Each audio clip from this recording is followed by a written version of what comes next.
Yeah, they have turned into one of the best teams in baseball, and took a while to get it going. There were some injuries in the bullpen, some inconsistency out of the rotation, but this is a star-studded lineup, and especially at the top with Betts and Freeman. This offense got it going. It's always had the home run ball, but they've taken out the blips in the screen as far as the good game and the bad game. The starting pitching has had a lot of injuries, but they figured out a way, and Dave Roberts describes this team not just talented, but gritty. Now 2.5 games up on Arizona into the top spot in the National League after their run since the 28th of April. Dodgers have the youngster Gavin Stone on the mound today up against the lefty Josh Fleming for the Rays this morning. First pitch on the way from St. Pete. Way back there, and it is gone. They continue to find magic. What a play! Series between the Rays and Dodgers as we send it down to the field. Ahmed Fareed with the Dodgers, Freddie Freeman. Thank you, Brendan. So, Freddie, you're the only player in the majors right now hitting over 300 with 2 strikes. There's a lot of kids watching right now that want to be you and figure out how to do that. How do you do it? I don't really know. I just kind of go up there with an 0-1 mindset at all times, just trying to use the whole field. And I guess you better not have jinxed me today. Sorry, you can blame me.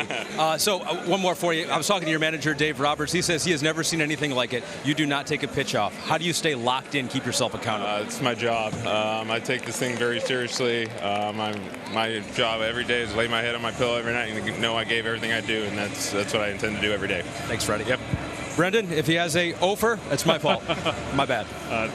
The odds are in your favor, Ahmed, as he's been awfully good this season, and he'll be up against the lefty in Josh Fleming. BA, they've used a lot of pitchers the Rays have in this series. They're going to need some innings out of Josh Fleming today. Yeah, they absolutely are. And Josh Fleming, he has started. He has come out and played that bulk role after an opener that the Rays are very fond of. But on the season, good numbers overall. The record 1-0, the ERA 3.59. He's going to come at these Dodger hitters. Features a 2-seamer and a changeup to the arm side. He'll slow down a curveball and sweep it a little bit. An occasional 4-seamer that he will run up in the zone.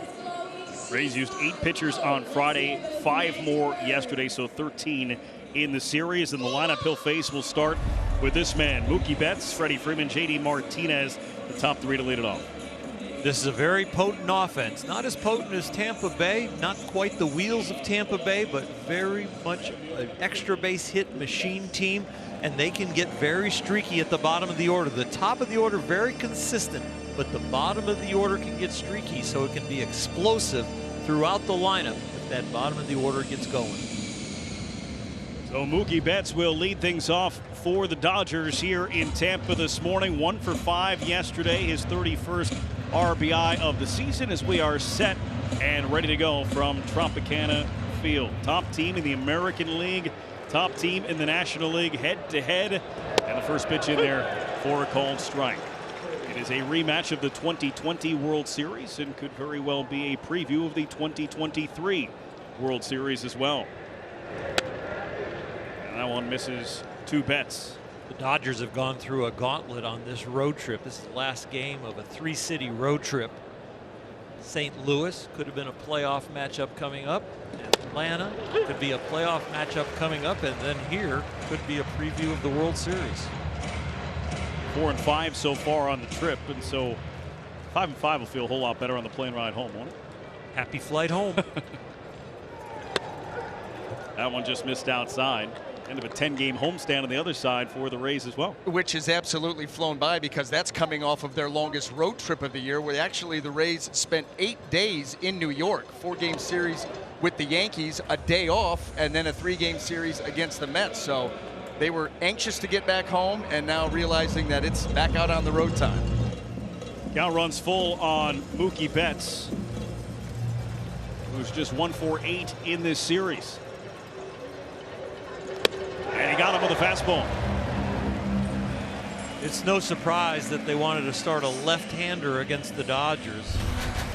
They have not fared well against lefties so far this year. They've gotten better since the team got better after the first 26 games when they were 13-13. But Mookie swinging through that changeup right there. Well, you know what? And that ball had a little bit of action at the end. It was elevated enough that you thought Mookie, putting a good swing on it could do some damage, but not the case. And you'll see that a lot. Josh Fleming loves the two-seamer in on the left-handed hitters, and he likes the two-seamer obviously away from the right-handed hitters. He stays to the arm side so often. See it right there. He will sweep the breaking ball, now of course away from these left-handed hitters, but he is not afraid to attack in. Going in on Freddie Freeman, who comes into this game on a 16-game hitting streak. Sneaks one in there, and it's 2-1. Just saying that almost downplays how good this streak has actually been for him over the last 16 games. He is so consistent in his approach and his production. And he lifts this one in the air down the left field line. Luke Raley on the run, and he lays out to make the catch. Takes extra bases away from Freddie Freeman. You know, and Luke Raley, really interesting. You know, you put him at first base. He's a big, strong guy, and he plays a lot at first base, but they also can put him out in the corner outfield positions because he's a better athlete than you think. And this ball looks like it's going to get down for extra bases, and Luke Raley says, not so fast. What a play to keep Freeman off second, maybe third, depending on how that ball caroms. With these two organizations, you don't come in being one position. You learn to play everywhere. And how about how that really, it makes your roster bigger than 26 players. I mean, it almost adds a couple of players because of the way you can move guys around, and guys that can play lock down first base and then make plays like that in the outfield. This one back up the middle off the bat of J.D. Martinez, right to Brandon Lowe, and it's a 1-2-3 inning for Josh Fleming. Rays coming to bat.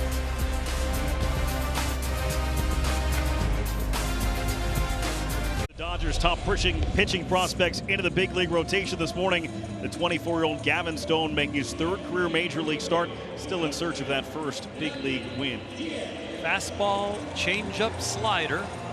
Gavin will be facing a very tough lineup where the changeup, they are pretty good at hitting that, but they are really good at hitting the fastball, and that third pitch is going to have to come along today for him to get better results. Starting lineups today presented by Wells Fargo as Yandy Diaz leads off and waves at the first pitch for strike one. And that's not something that you see very often from Yandy Diaz, especially early in a count. He is very strike zone disciplined. Leads out of the way of that one. Diaz leads all major leagues in OPS, just ahead of Aaron Judge. He's 5th in batting average. Had a 9th inning walk yesterday, so he's reached base safely in 21 consecutive games. It was all the way back to April 27th. Pitch is down to Diaz. And he's one of those hitters that has perfectly married the strike zone discipline, hit for average, take his walk so there's a good on base, but he'll take chances early in counts to try to lift the ball and get it out. 12 homers leads the team. Always hard to leave the bullpen, and your first hitter is a power hitter. And with discipline, there's nothing more intimidating than a guy who has discipline and power. 2-2 right side, diving stop by Vargas from a knee, the stretch from Freeman, and he's out at first base. This is a young man who's a natural third baseman that is playing second base because of a need, so you have needs on the mound because of injuries. And Vargas makes a very nice play, works very hard with Dino Ebel, the Dodger third base coach, on his infield skills. That's showing some range. Very good accurate throw from his knee. And Orel, that was just what you were talking about earlier, the versatility, being able to move around and still make plays. Wander Franco swings at the first pitch and loops it just over the head of Rojas, and it dunks in for a base hit. When you think about that swing by Yandy Diaz on the pitch out of the zone to start his AB, and Wander Franco right here, maybe the game plan up there to attack the young Gavin Stone early.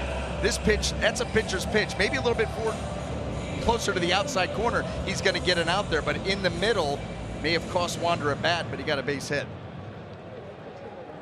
They got plenty of bats. Yes, they do.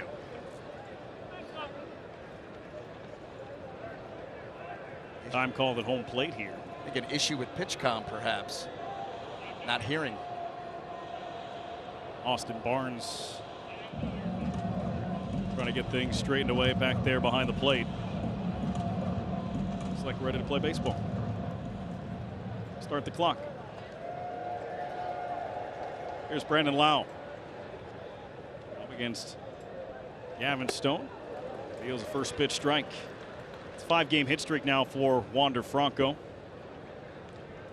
And you have to keep an eye on Franco at first base. You have to keep an eye on any Ray when they're on base.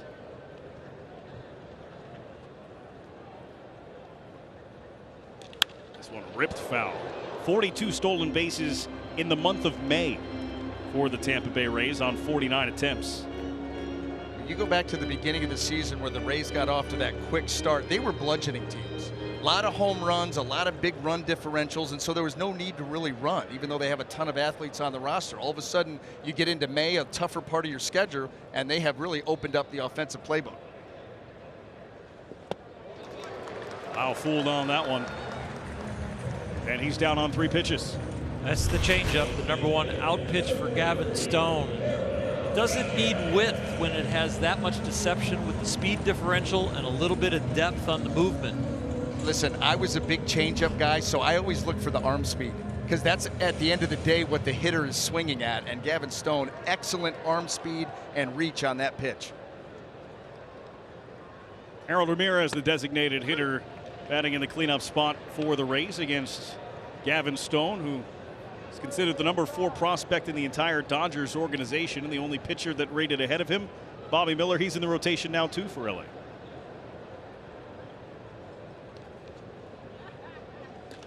This one lifted in the air, slicing foul down the right field line.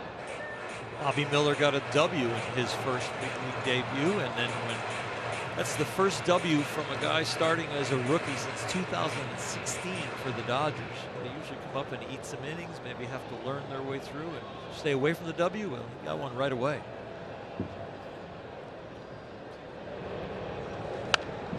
That one fouled off. You know, and obviously the injuries to the Dodgers pitching staff, you know, a big part of that. It's pretty incredible how they've been able to keep the ship afloat, have different guys come up, get that big league win, and be able to acclimate themselves to a big league clubhouse and go out and have nice outings. Get it done. That's it. The 0-2.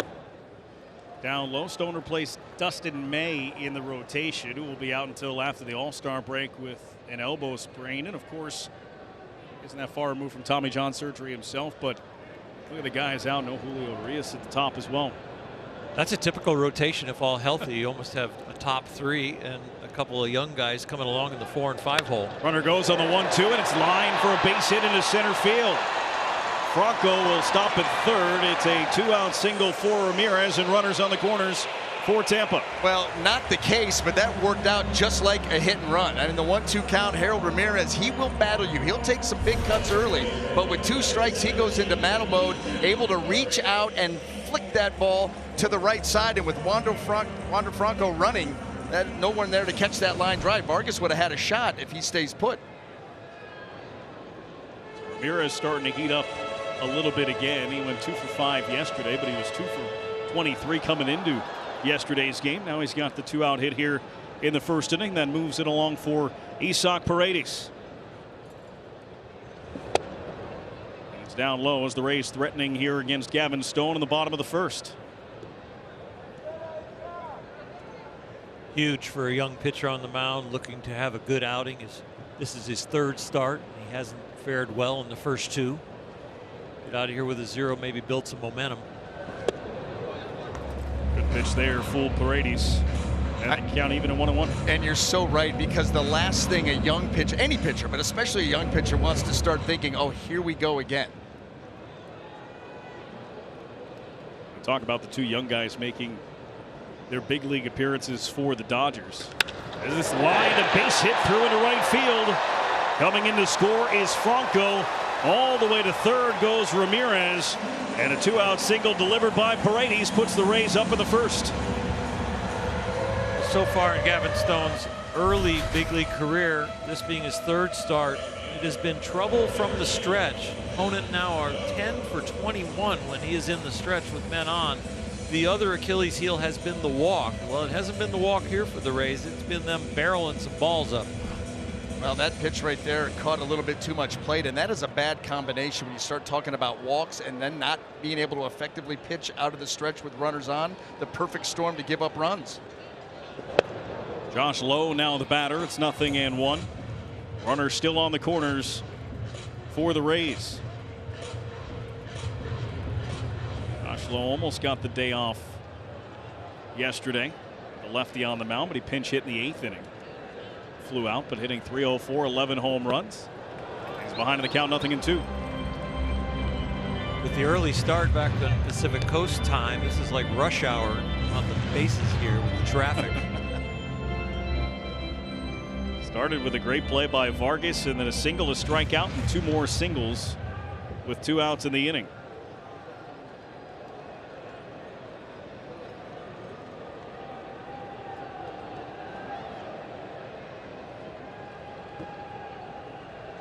Long hold from Gavin Stone before coming home. Hit in the air, shallow center. Back on it is Vargas and Rojas. It'll be Rojas who makes the call and the catch to end the first inning. A run on 3 hits for the Rays. They're out and up 1-0 after 1. It's down with the biggest names in news and pop culture. Next week, catch his interview with Sydney Sweeney on NBC and streaming on Peacock. And don't forget, you can stream Today Live every morning right here on Peacock. We move along to the 2nd inning with the Rays leading the Dodgers 1-0. Brendan Burke, Oral Hershiser, Brian Anderson with you here this morning from St. Pete. It'll be Chris Taylor, Max Muncy, and Miguel Vargas due up for the Dodgers here against Josh Fleming, who worked a 1-2-3 first.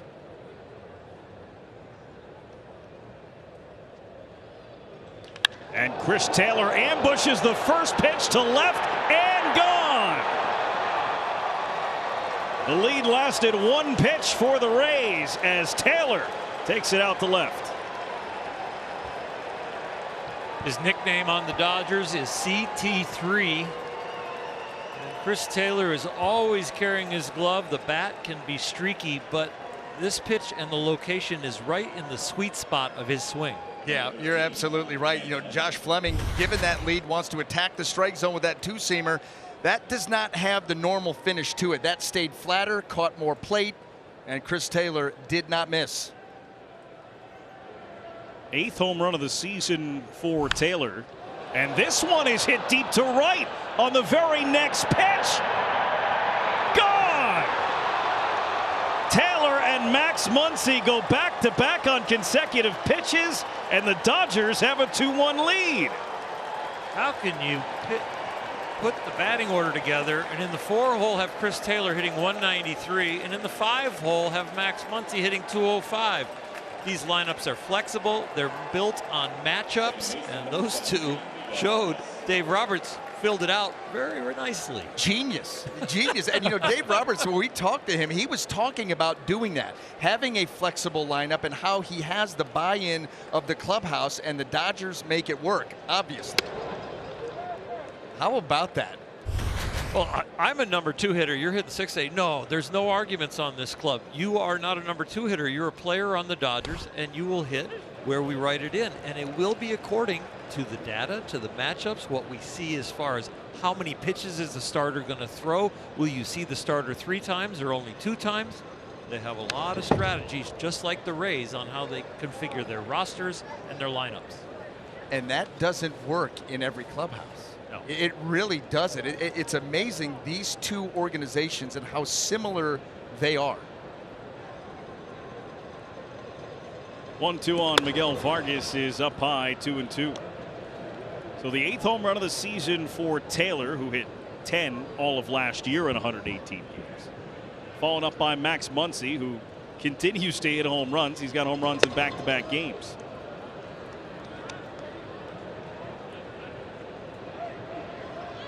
And Muncy now behind only Pete Alonso in home runs this season, who has 19 for the Mets. He came into the game here this morning tied with Jorge Soler for second, but I don't think their game has started yet. You know, Oral, I'd like you to help break this down for me, because Max Muncy is such an interesting case study.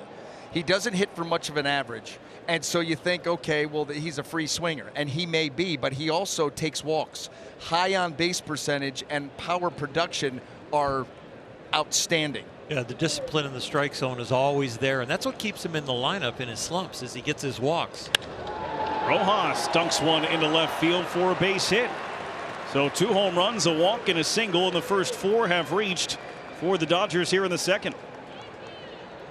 You think with the early start that the bats would be silent, but both the Rays and the Dodgers are saying, you know, we don't need batting practice. We don't need to be on the field. We'll just get off the bus and swing the bat.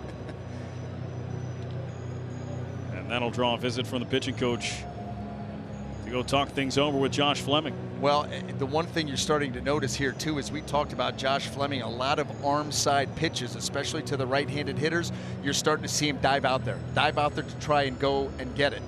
And so you see here after this visit, if you don't see Josh Fleming periodically pop a fastball in on a righty, just to keep him honest. Listen to every MLB game live or on demand with At Bat. Plus, watch all minor league baseball and live look-ins on MLB Big Inning. No blackouts. Visit MLB.com/atbat for details. So Fleming in some trouble here in the second inning, as Trayce Thompson stands in for the Dodgers. And he's overdue, to say the least. Creeping up on 40 at bats without a hit. Seven hits on the season, none in the last 39 at bats for Trayce Thompson. And that's just off the plate in the count, even at 1-1. Dodgers have shown great patience with him, great belief. It's easy when you watch him come into work, really go at it. This one finds a hole. A single for Trayce Thompson. Coming around is Vargas. It's an RBI single that breaks the slump for Trayce Thompson. And 3 runs across here in the second for LA. Get the ball. The whole bench is asking for the ball. Sarcastically and literally, it should be a trophy to remind him how tough this was, and he's still in the big leagues. And he gets an RBI to show for it. Was able to reach that breaking ball and find the hole up the middle of the field. And this is exactly what you're talking about, Oral. Gets a hug, too. The chemistry on the bench shows all the support that they've given him through that 0 for 39. Number 9 hitter in the order, the catcher Austin Barnes at the plate now. Rojas at second, Thompson aboard at first base. Yandy Diaz in on the grass. This one is bounced towards third. Tough play for Paredes. Gets the out at second, onto first. Not in time. So they cut down Thompson, the middle runner, for the first out of the inning. Well, good hustle up the line there by Barnes, because right here, a little bit of a retreat, but a strong throw by Paredes.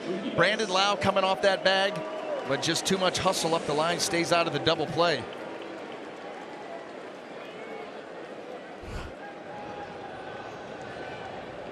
So after recording the out, Fleming will face the top of the order and Mookie Betts with runners on the corners. First pitch in there for a strike.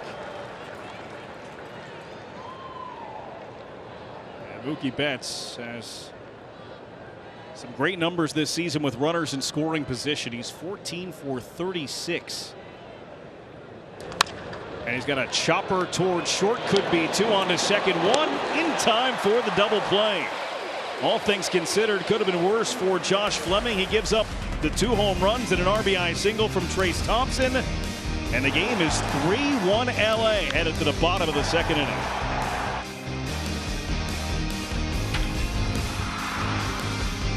Start to the season for the Rays, and their ace on the mound has been Shane McClanahan. Hard to do it better than what he has done to start this season. Oh, without a doubt. I mean, off to such a quick start. 11 starts on the season. He's 8-0 with a 1.97. Just an incredible beginning here for Shane.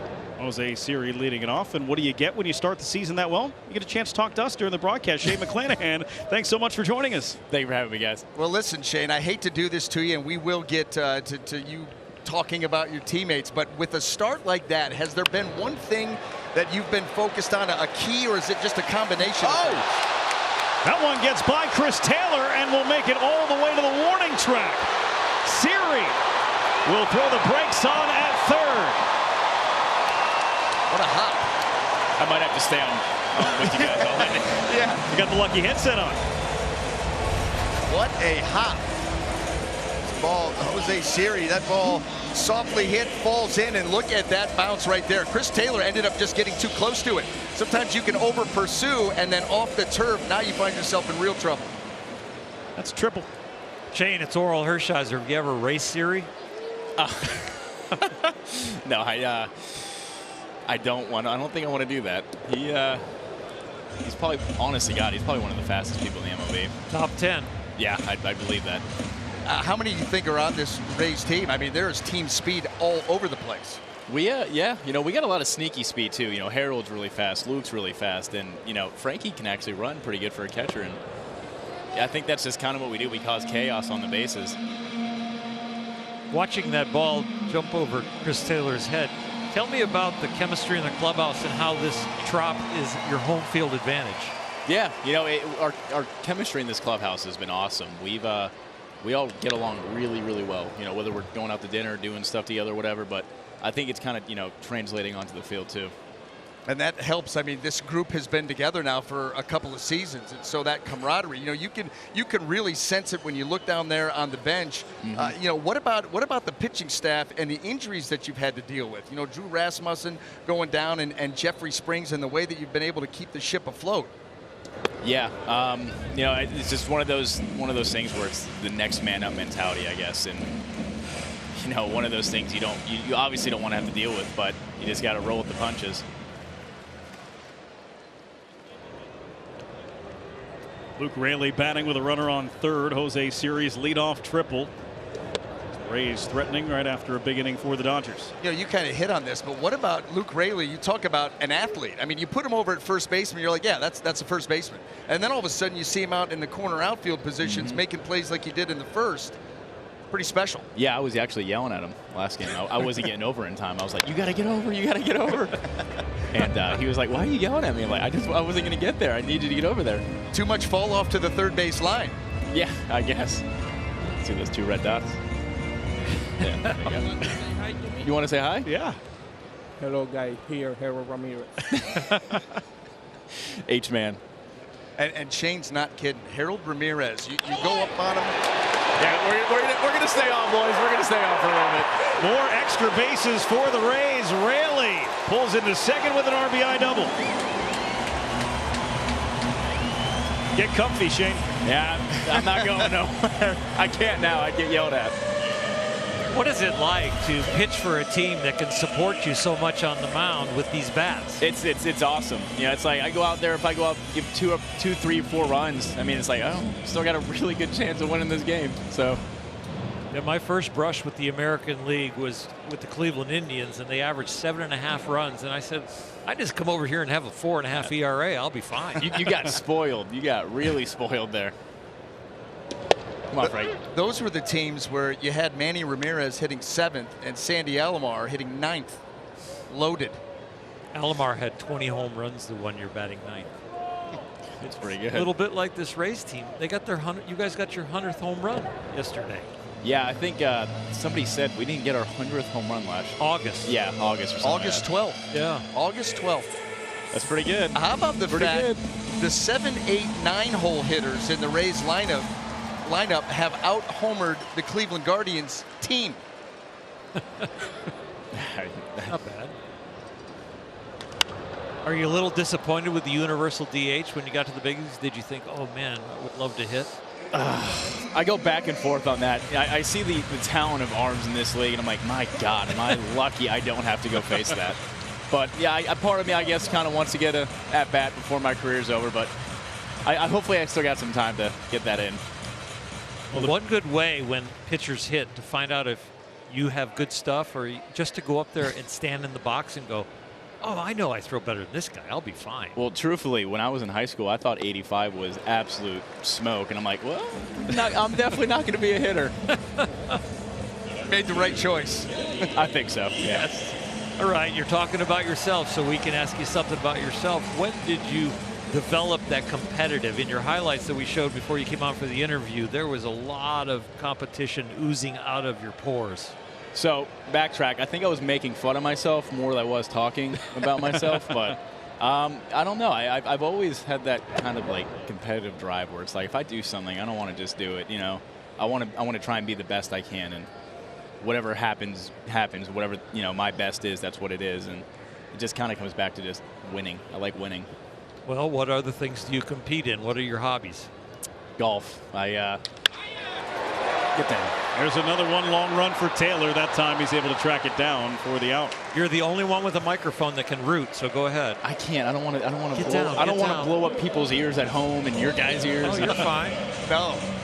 So that was a good swing. He can't be too mad about that. If you ever retire, there's these things called A1s and A2s in broadcasting. They'll adjust your volume as you scream. I wish we could do that for a couple people down here. So golf is your competitiveness. Is your strength of your game your driving or your putting? We're working on the strengths. Just getting out there and playing 18. I've lost quite a bit these last couple of years. We've had some really talented golfers. Like last year was Kluber. Kluber's like a 2 or 3 handicap, and I beat him twice, but attaboy. Franco into center, charging hard. Trace Thompson coming around Israeli. The throw up the third base line. And an RBI for Wander Franco. Tie game. And you love the attention to detail. Wander Franco seeing the throw from Thompson's going to sail the cutoff man. He's going to hustle into second base and get himself into scoring position. Breaking ball from Gavin Stone. That is the third pitch in his arsenal. It's a slider, but he's learning where to locate it and how much break. He's actually looking to spin the ball a little bit better. He spins the changeup very well, but the breaking ball, as far as getting to the supinating side where you need to spin the front of the ball, a little harder for him to get there. Do you know about supinating, Shane? He does. I just saw the baseball, man, Are you a pronator or a supinator? I think I'm more of a pronator than I am a supinator. Or people at home are lost. Yep. For people wearing a headset that are lost. Go back and look at the tight center field camera of Shane throwing a changeup, which is it's a split changeup, but it comes out rotating almost like a circle change, and you will see that he is a pronator. Yeah, I'm actually glad you said that, because that's literally my entire thought process with that pitch. It's just a modified grip, but my entire intent and thought process is circle change. For youngsters at home, when you're throwing the ball really well, are you thinking about manipulating it out front at the very end of your delivery, or are you thinking about it maybe before your hand passes your ear? Where are you really concentrating on your hand discipline, your arm discipline? So I'm really thinking like out front, like hand speed. You know what I mean? Like trying to sell the arm speed to hand speed with the changeup, and because I've gotten away with some pretty bad changeups with bad numbers, whatever. But it's the selling of the hand speed, arm speed that really can get a hitter uncomfortable up there. So it necessarily doesn't have to be the best pitch, as long as you really commit to it with full conviction and just sell the arm speed. Well, I love that, because it's true. I'd rather throw a poor pitch with conviction than the right pitch and not really feel it.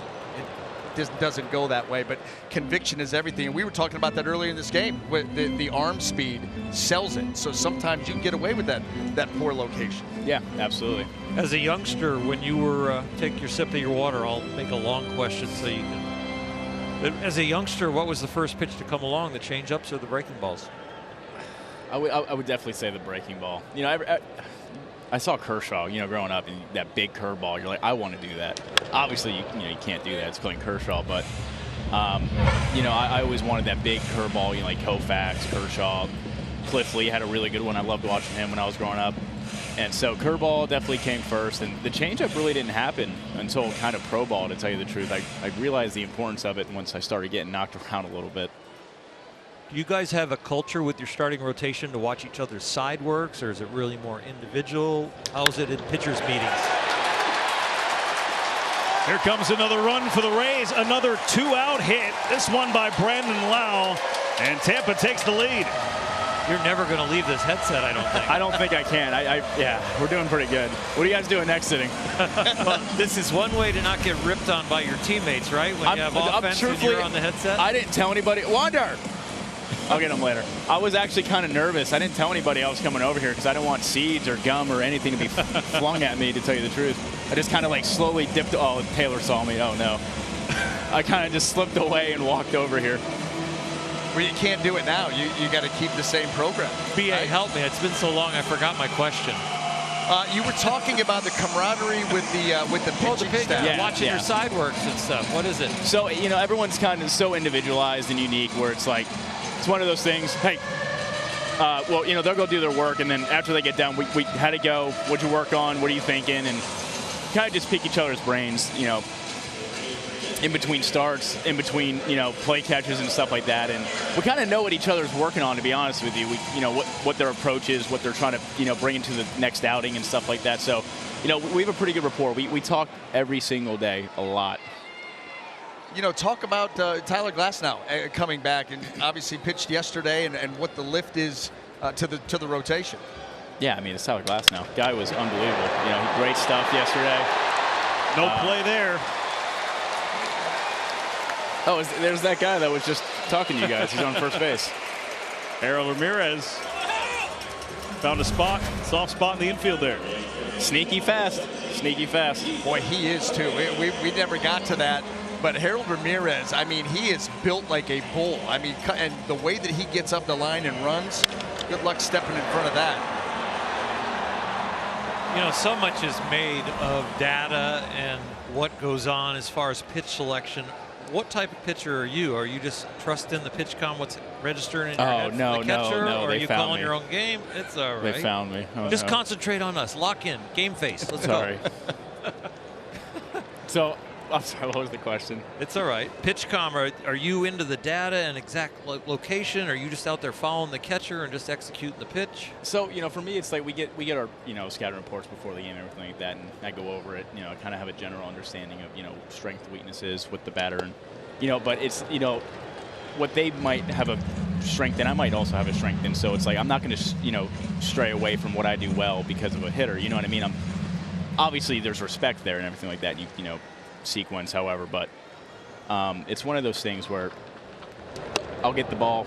I have a really good rapport with both of our catchers. We both have good understanding what we want to do here, and for the most part, we're on the same page. And there are circumstances where I'll shake off, and I see something he might not be able to see or whatever. But I'm a big believer in those guys behind the dish. They put in the work, and I trust them.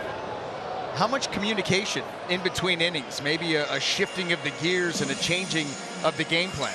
I'd say a pretty good amount. I sit right by them. Me, Frankie, or me and Betty are talking between each inning of, hey, what did you see here?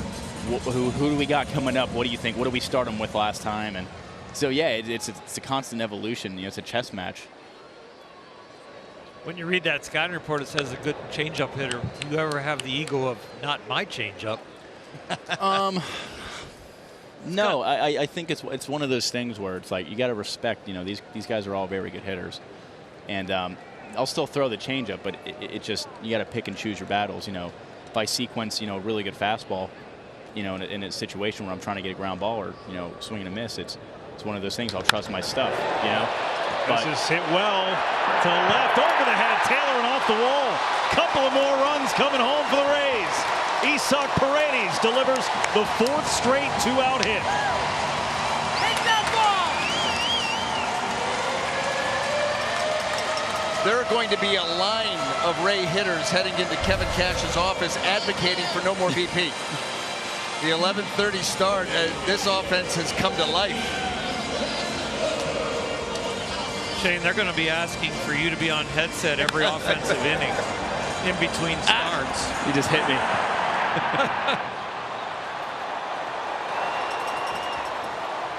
It's a pretty good inning so far for us, I think. Hey, that's great analysis. You got a future. Keep it simple, you know what I mean?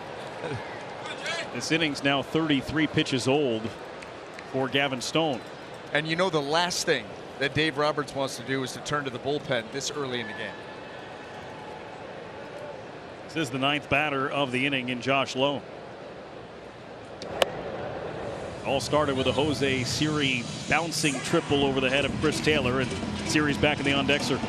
Hey, Shane, getting back to the members of your starting rotation, talk a little bit about Zach Eflin and what he has brought to this team and how he has seamlessly fit in. Yeah, F's the man. Oh, man. Get down. It will continue for the Rays. That one drops down in front of Mookie Betts. And Josh Lowe has the RBI single to add up a 6th run for the Rays here in the 2nd. There's a rule in broadcasting to not ask a question to a guest with 2 outs, but it's been okay with the Rays. That's my fault. Oh, no, it's great. I mean, it's amazing. The Dodgers are known for their 2-out RBIs, and these Rays are really putting it on LA right now. I'll tell you what, you look up over the course of the season, the Rays have to be in the top 3 of scoring runs with 2 outs. They just do not give up on innings, and it's tough to close them out. Jose Siri swings through that. Only the Texas Rangers have more 2-out runs scored than the Tampa Bay Rays, and it's getting close. They started this inning with 129, and they've tacked on 4 more since then. So only a couple behind now. The Rangers lead in the major leagues in that category because the Rays don't lead enough categories in Major League Baseball. They're trying to find another one. It's a greedy group. Shane, with all the big names around baseball, do you guys have a little jealousy, or do you use it as fire that you guys aren't as well known around the league? Oh man, truthfully, I don't think anybody has thought anything close to that. You know, we have a really good group of guys here. You know, we care about each other. We care about, you know, the way we play. We hustle. We do, you know, the little things the right way. And, you know, back to F. You know, F's been that veteran presence, you know, in our clubhouse, and you know, he's been great. It's been seamless, like you said. He fits right in, and it's showing on the field. But, you know, that was a great inning. I might have to come back on. Shane McClanahan, thank you so much for doing this. We really appreciate it. No, guys, I really appreciate you having me. Oral Hershiser, Brian Anderson, thanks so much. That was a great pitching discussion. Thank you, guys. Is brought to you by Uber One. One membership to save on Uber and Uber Eats. And by the Wells Fargo Active Cash credit card. Well, 2 of the top teams in Major League Baseball facing off here today, and back in 2020 it was part of the World Series. That was the COVID-shortened season. That was the bubble atmosphere. All the games played at the ballpark in Arlington, or the new ballpark in Arlington. A 6-game win for the Los Angeles Dodgers in 2020 over the Rays. Dodgers put up 3 in the top of the second. Rays answered with 6 in the bottom of the second. Freddie Freeman facing Josh Fleming here to lead off the third.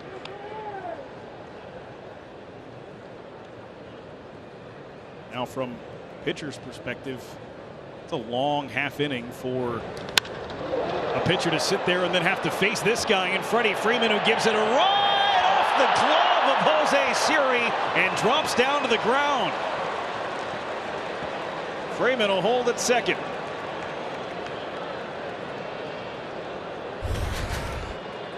Well, Jose Siri tracking that ball well, got there in time, and that ball was into the glove and just did not stay. Well, you think about, I mean, it looked like it got right where it needed to be, and then it squirts out the top of the glove. Jose Siri, who's made a number of highlight reel catches for the Rays, and that ball found its way out. You break in a glove as a fielder, usually like the middle part there by the pocket to be soft, and you try and keep the fingers a little firmer so that you have the range, and if it hits the fingers it doesn't flap backwards, but that one hit him right in the pocket. I'm sure he's going to be looking at his glove like, got to adjust some things. They did rule it a double, so it is now a 17-game hitting streak for Freddie Freeman as he stands on second base with JD Martinez in the box. Is it going to be one of those games? It seems like Feels like it. Yeah. 15 hits already on the board without an out being recorded in the third inning. So yeah, it already is one of those games. I think already qualified. Yes. And you think about the fact that we've had a couple of nice defensive plays as well. It could have been more. Freddie Freeman was robbed in left field by Luke Raley in his first at bat and almost was robbed there by Siri, and there's a line drive base hit into left for JD Martinez, and they're going to send Freeman. He's rounding third. No play at the plate, and the Dodgers come back and respond with the first 2 hitters here in the third. This is not slow pitch softball. They are playing fast pitch hardball. Boy, these guys are raking. And JD Martinez of late, over the last few weeks, he was on the IL with a back injury. I I think it was probably nagging prior to going on the IL. Well, since coming back, he has been fantastic. An extra base hit machine.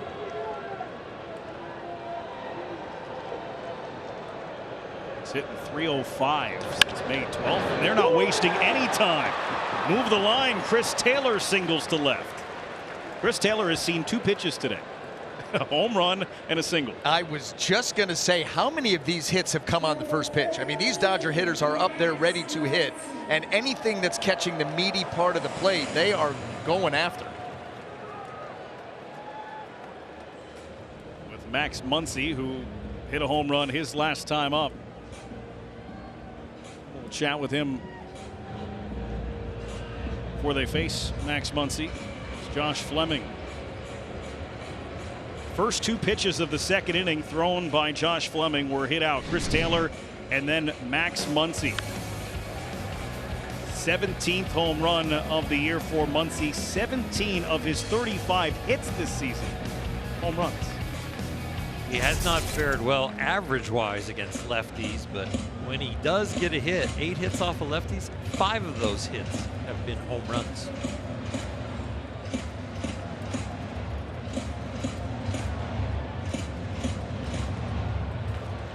Is that more of a strategy visit or a settle down visit? I think probably a little bit of both. First 3 batters have reached here in the third against Josh Fleming. You know, it's interesting. Both of these managers want this win badly, but at the same time, they don't want to have to turn and burn their bullpen. So how in the world do they manage it up till then?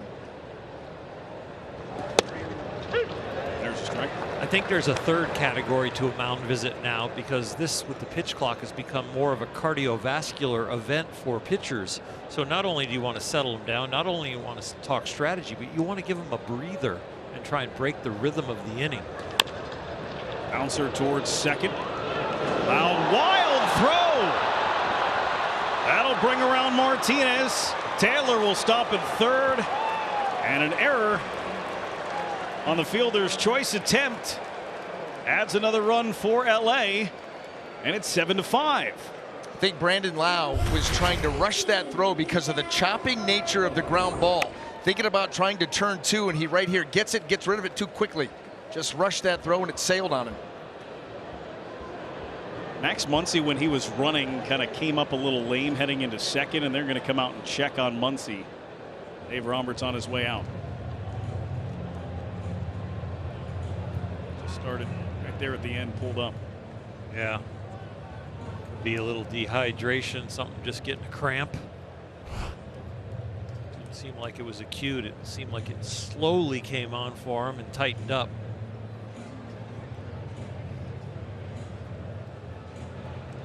Looked like Dave Roberts was telling him to take it easy coming around third. That's something that Dino Ebel will have to be wary of as the third base coach, depending on where the ball is put in play.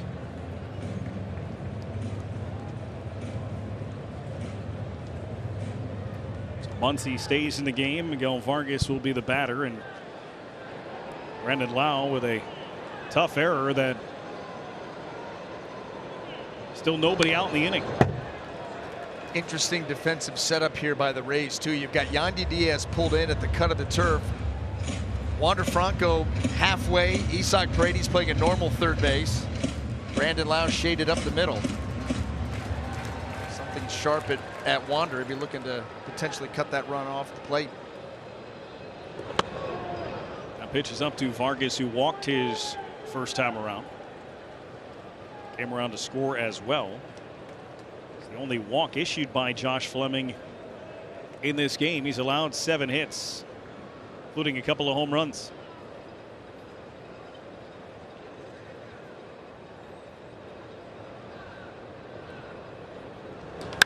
This one is hit well to center. Siri drifting back, just shy of the track, able to make the catch. It's deep enough to score Taylor from third. And it's a 1-run ball game, 7-6 here in the top of the third inning. Outstanding range in center field from Siri. We saw him go to his right and the ball deflected out of his glove for Freeman's double, and then this ball he going to his left. Speed does not slump, and he runs another accurate route, and this one sticks in the leather.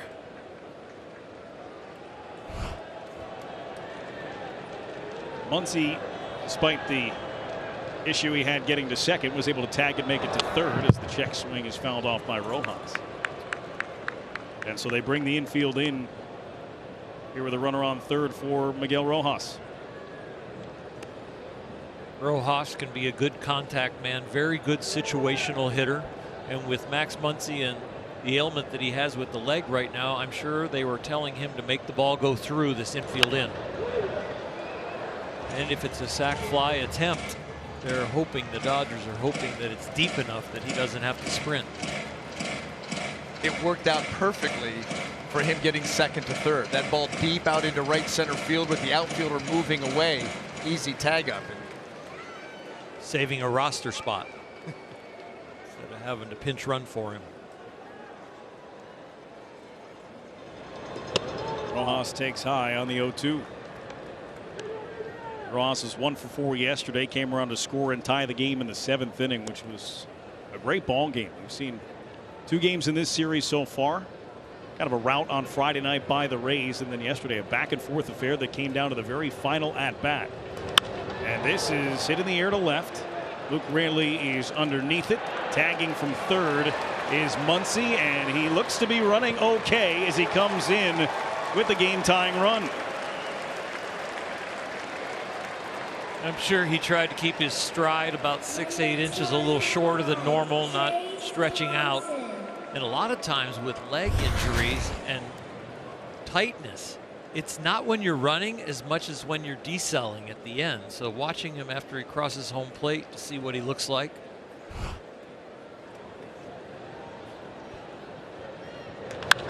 And Trace Thompson launches this one foul to left.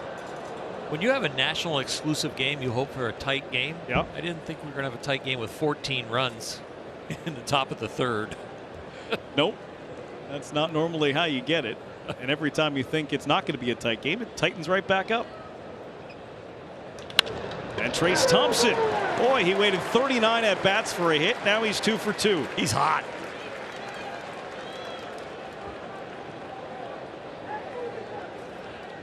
Great stuff, as now the 8th batter of the inning will be Austin Barnes. The biggest sports moments deserve a connection you can count on. Streaming live sports is better with the Xfinity 10G network.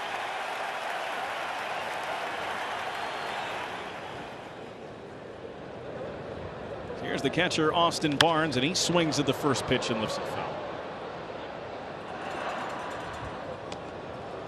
First inning was 1-2-3 for Josh Fleming, although he needed a diving play by Luke Raley in left to make it so. And then a couple of home runs started the second inning, which was a 3-run second inning, and now 4 across here in the third as Austin Barnes gets his second at bat in as many innings. And he hits it well to center. Siri backs up, and he makes the catch to end the inning. 14 runs on the board through 2.5 innings of play here at St. Pete. Bottom of the third. I'll send it down to the field. I'm Ed Fareed with Dave Roberts. So Dave, Gavin Stone, 1.48 ERA last year in the minors, was your minor league pitcher of the year. Why has he had trouble making the transition? Yeah, you know, it's a learning curve. These hitters, you know, if you don't make good quality pitches, they can spoil pitches. There's back to ball, especially this ball club. I think the changeup was up. He had to go to it a lot. They saw it a little bit more. Fastball was mislocated at times, but this is good of an offensive ball club, as you're going to see. So, you know, Gavin's going to get better, and I think for me, it's at the stressful 2 innings. I just felt that was the time to pull the chute. Thanks, Ed. All right, you got it. Gavin Stone is done. Phil Bickford is on in relief.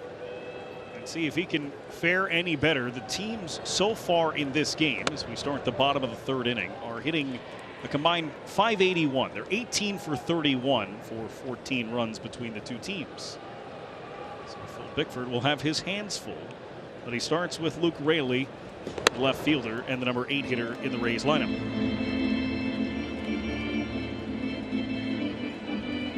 Phil Bickford is very familiar with Luke Raley, an ex-Dodger, a teammate of his.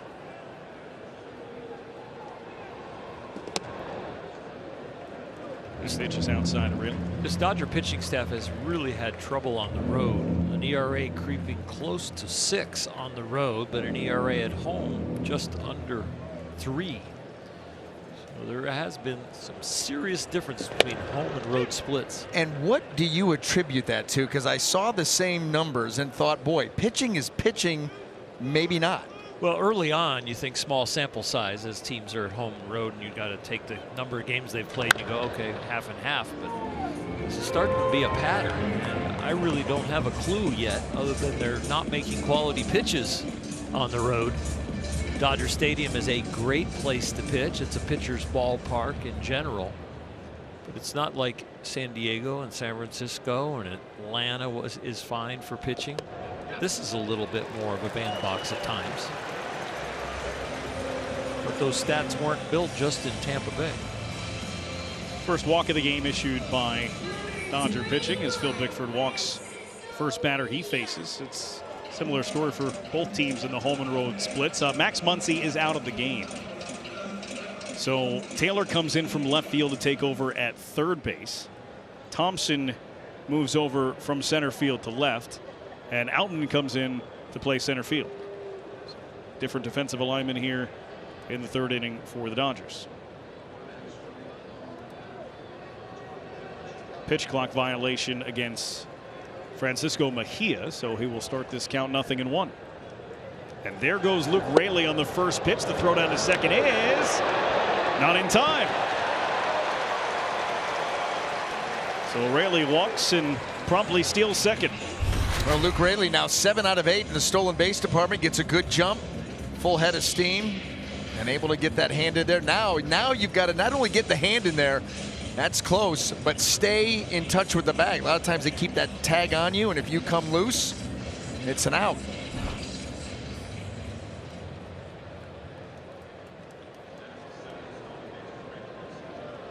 Dodgers thought about it, but said play on.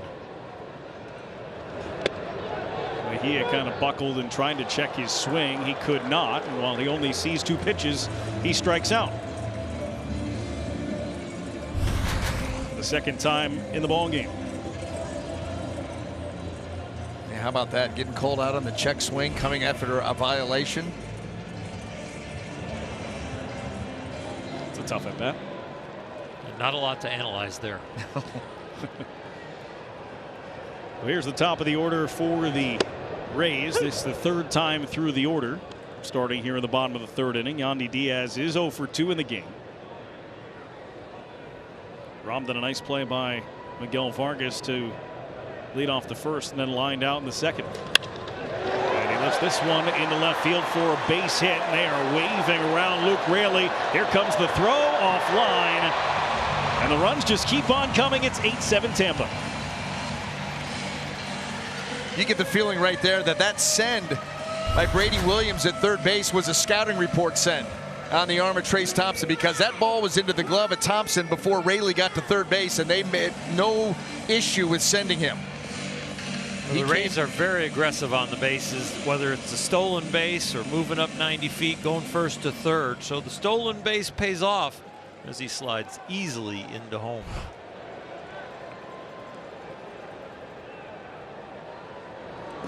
Well, that's Tampa Bay Rays for you. We've seen them obviously hit the home runs. They've got 100 home runs on the year. They can manufacture runs with long innings, but a walk, a stolen base, and a single, and they quickly take back the lead. Small ball and long ball. And that's what we were talking about, you know, at the beginning of this ball game, how dynamic this offense is. I mean, they lead Major League Baseball in home runs by a wide margin. They lead Major League Baseball in stolen bases by a wide margin. It's pretty incredible what they're putting together. And they can beat you so many different ways. It's got to be a nightmare to plan against. Last team to lead Major League Baseball in home runs and stolen bases is a long time ago. We'll say that. Cut on and missed by Wander Franco, and he strikes out. The reason I paused is because I was informed by our great producer Matt Porzello that that's the trivia question. Oh. So we can't give it away. We're asking you. You tell me the last team to lead major leagues in home runs and stolen bases in the same season, because that's what's going on right now for Kevin Cash's Tampa Bay Rays. Can I give a hint? No. You just did. Oh. I like how you're thinking. This one is fouled off by Brandon Lowe. We won't leave you in suspense. The 1955 Brooklyn Dodgers. How about it? It's a pretty good team. BA, there's a nice gentleman guarding the press box out front where they zap your credential to make sure you're allowed in. Yes. He goes, now, did you play in Brooklyn to me? I'm like, no, sir, I did not. I'm 64. Broke in 83. He goes, oh, okay. I got to start coloring my hair. I wish I had hair to color. Jackie Robinson stole 12 bases that year. Duke Snider hit 42 home runs. And Roy Campanella won the NL MVP. That 55 Dodgers team that went on to beat the Yankees in Game 7 of the World Series, their only World Series in Brooklyn.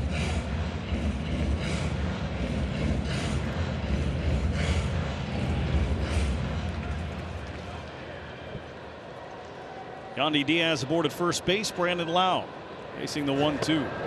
Got out and missed. Strike 3. It is an inning, so there is a run. The 8th on the board for Tampa. They lead 8-7. In the top of the 3rd inning, Rays defense didn't help, though. This was ruled a double in and out of the glove of Jose Siri, and then it was Brandon Lowe who had a chance on the ball hit by Max Muncy to maybe get a double play, at least get it out, and instead he threw it in the left field. That was the first and 4th batters of the innings that we showed you. As the first pitch to Mookie Betts, a play by Franco, long throw, and he made it nicely. That's a perfect timing right there. Follow up the defensive potential miscues with a play like that from Wander Franco. Ball sharply hit, Wander ranging to the glove side. Now you got to get up and finish it off. Perfect feed over to Yandy Diaz. No time for the ball flip on that one. Had to get up and fire it. He plays with some flair as Freeman lifts it in the air deep to left. Luke Raley in the corner, and it's off the wall. Freeman has to turn on the jets, and he gets there into second with his second double of the game for the major league leader in the doubles category. Freddie Freeman has been hot for a few weeks, and when he's not hot, he's consistent. But right now, it's multi-hit game after multi-hit game for Freddie Freeman. When he is locked in, he is ridiculous as far as going at it. That's his 12th multi-hit game in the last 17. You don't want to face him, BA. It's a multi-hit game in the 4th. Exactly. Both for extra base hits. Yeah. And oh yeah, he was robbed on that first ball that he hit in left field. That's right. By Raley. So that would have been a 3rd double, at least. Somebody in each lineup is going to have a shot at a cycle the way this game's going. Freeman 2-for-3 with a couple of doubles. JD Martinez has an RBI single to his credit already. Got Chris Taylor with a single and a home run. That's just on the Dodgers side. 20 hits already, and we haven't had a scoreless half inning since the top of the 1st.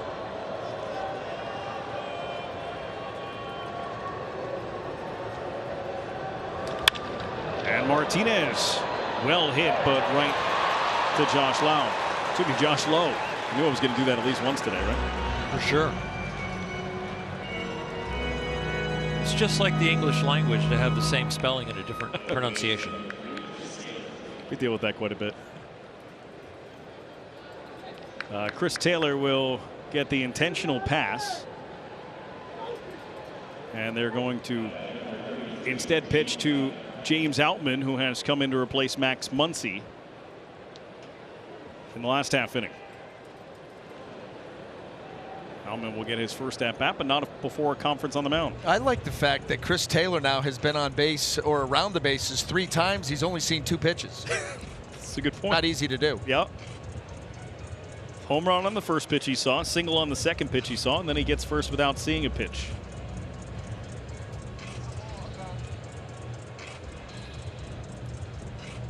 And so James Outman will be the batter. The NL Rookie of the Month in April. It has been a little bit more of a struggle here in the month of May. It really has, but the Dodgers aren't where the Dodgers are in the standings without James Outman. He has lengthened the lineup. He's had some huge hits and home runs, and he has tried to now find an adjustment to what the league has been doing and pitching him more up in the strike zone. His bat speed is very free and easy when the ball is kind of waist high and down, but they've been crowding him a little bit more up above the waist, and he's trying to make an adjustment either to lay off that pitch or find a better swing. Wait, how often do you see that a young guy comes up, or young player in the league comes up, gets off to a quick hot start because you're kind of pitching him by the book, and then all of a sudden he raking, getting hot, getting your attention, and then you start looking for those holes and you start to exploit him. The adjustments back and forth. And he strikes out there on 3 pitches to end the inning. Ace scoreless. Top of the 4th. How about that? It will be 38-16 without hitting the baseball. And you look at the Tampa Bay Rays at an .845 team OPS, up among the greats of the game since the 1951 season. Only 3 have done it better. And look at this, top 5 in the American League. 3 of them are Tampa Bay Rays, including your leader in Yandy Diaz. Well, and Randy Arozarena, you saw Josh Lowe on that list. Randy Arozarena has been so disciplined in his swing path. He was a guy that would get on a hot streak. We saw it in the 2020 playoffs into that World Series against the Dodgers. Hit 10 home runs in that span. But every now and then he'd start to get a little bit long with the swing, and then those numbers start to come back down. But this year he has really done a great job of staying disciplined, of being short and compact to the baseball, and that's why he's been so consistent and so productive.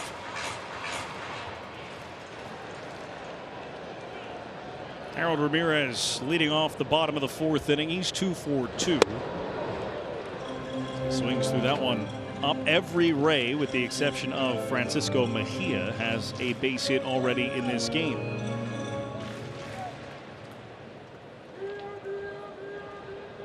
Phil Bickford working for his 2nd inning, and he strikes out Harold Ramirez. 3 straight strikeouts recorded by Bickford, who all 4 outs he has recorded have come via the strikeout. So good start to the relief outing for Phil Bickford after Gavin Stone went just 2 innings, 7 runs, all earned on 10 hits, no walks, 3 strikeouts. Bickford's got that optical illusion fastball. Great spin rate on it, can live at the top of the strike zone.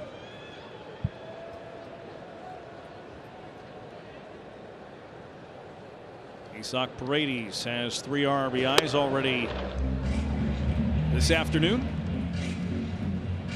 First pitch coming just after 11:30 local time. Don't want to hit your snooze button. You'll miss first pitch. And this one is hit in the air to left. Drifting back is Thompson, still back, and he runs out of room. Isaac Paredes, the home run, and he's got 4 driven in already. There's your leading candidate for a cycle. Single, double, now home run. He skipped the triple, but with some of the angles with these outfield walls here in Tampa, a triple is definitely possible in a lot of different places. And a lot of game left. You're going to get a number of shots at it. Yeah, game 2 pretty soon. Well, Isaac Paredes hits the home run, and yeah, now there's 9 runs on the board for Tampa. That's the first home run they've hit today. 101 for the year. There's the breaking ball. We talked about the optical illusion fastball from Bickford. He does have a pretty good breaking ball, but he likes to use it to have people wander off the plate with it, not kind of leave it in the middle of the zone when it's kind of just spinning there and not breaking. This one's going to dunk down into left field for a hit. Josh Lowe picks up his 2nd hit of the ball game. You know, and that's where you're talking about that 4-seam fastball and getting it to the top of the zone. That's where a lot of guys want to attack, a lot of hitters, but especially Josh Lowe. That one didn't get there, and Josh did. Trying to drive it upstairs, doesn't quite get there. Stays at the thigh. He lets it travel, get deep into the zone, and shoot it the other way. That'll bring up Jose Siri. First pitch is outside for ball one. Talk about the angles. How about the bounces? Siri had the triple that bounced over the head of Chris Taylor, who misjudged the height of that ball back in the second inning. Brady's had some happy feet over there at first, but he does not run. Here's the pitch. Missed the strike zone. It's 2-0. When you've got a guy at the plate that is not a double play candidate, you want to play maybe a little deeper. Well, if you play deeper, then you're risking the infield single. So this is some pressure at the plate as far as the wheels. Runner goes, no throw. No shot. Most of the Dodger problems with holding the running game together is not the catchers. It's been the pitchers' deliveries and their time to the plate. This is a total math equation. Pop time of catchers, round 2. Running the bases from first to second is somewhere around 3-3. If you're elite, a lot farther under that. So as a pitcher, you've got to get to the plate once you make your first move in about 1.3 to 1.2 seconds to have a chance at shutting the running game down. The Dodger pitching staff a little too slow to the plate in general overall. So Siri walks and brings up Luke Raley. Josh Lowe on second base, and you guys are both pitchers, but the stolen base is back in the game. Running is back in the game in a big way. It's altered really the entire way teams operate. And the thing that really has blown me away is, when a runner's out at second base, he's thinking about stealing third. He wants to get that moving, walking lead. Pitcher's got to stop him. You're seeing that over at first now, where you used to not really see that. But just, it's the idea of this guy only gets 2 disengagements. He probably doesn't want to come over here. And if he already has, he certainly doesn't want to come over a second time. These base runners over at first base have really done a great job of getting moving leads. And they got a full head of steam before you know it, and the bag is swiped. Combine that with the fact that the bags went from 15 by 15 to 18 by 18. That distance between first and second is shortened by 4.5 inches. There you go. And that math equation that you're talking about, those bang plays a season ago, you're safe this year. That one's in the dirt, and you can manipulate the pitch clock too. Well, you sure can. The average time a pitch happens, no matter what situation, is 8 seconds. But when you start getting below 8 seconds as a pitcher, and you get down in the 2-3 second range, runners start to get very confident that you're going home, because when you're being rushed, rarely do you think about picking off at that time. You're thinking about, I got to get this pitch off. That time Bickford spins to look at Josh Lowe. There's different facets to the running game as far as a guy that has speed, and then there's the guy that has speed and knows how to run the bases. There's the guy that had speed that knows how to get a jump. Well, what has happened with the pitch clock when it gets down to 2-3 seconds, the guy who can't get a jump all of a sudden has confidence that he can get a jump. So you've taken a whole group of guys that could always run but could never get a jump or never have confidence in their jump, and now you've brought them into the running game because of the pitch clock. That stolen base for Josh Lowe was the 69th stolen base this season by the Rays. And there he goes again. Couldn't get there. Thrown out at third. Good throw by Austin Barnes to gun down Josh Lowe at third base. Jose Siri stayed at first. The Rays taking their time, wondering if they want to take a look at it. Did that left oven mitt get in there ahead of the tag? The replay has really brought this in to baseball, because in the olden days pre-replay, this is an automatic out. But now that you can analyze every single thing, a tag to the chest with long arms in the oven mitt, it looks like he's safe. The angle from low third that you see the glove going between the arms shows you that he's not getting tagged on the elbow. It's the first tag of the leather is on the chest and the oven mitt is already on the bag. Yeah, I'd be shocked if this is not overturned. Looks to be clear cut. Those angles that we took the look at, you put it all together, and Oro, you're right. That glove went right down between the arms. The first thing that he tagged was the dirt.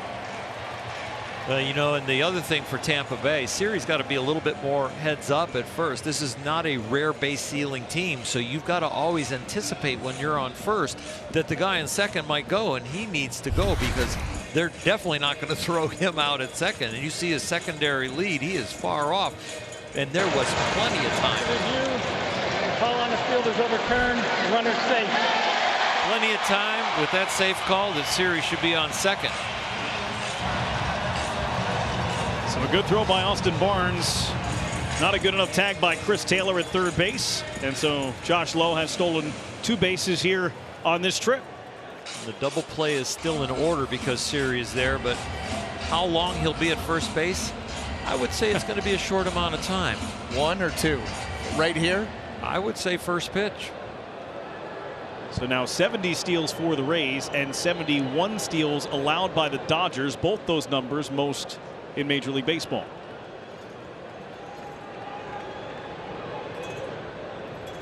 You mentioned that Raley can run a little bit and deceptive speed, but still a double play candidate with Siri on first. And that is huge with only 1 out in the inning. It'll be a 3-2 to Raley. Runner goes. Pitch is grabbed by the first baseman Freeman. He steps on the bag, but Josh Lowe able to come home and score. That's right there as a pitching coach where you would have called for the pitch out. Give him a chance. Give him a chance because you said first pitch he's going to be going. He certainly did, and with Freeman holding him on, that gave him a chance to make a play, which he did. It saved extra bases.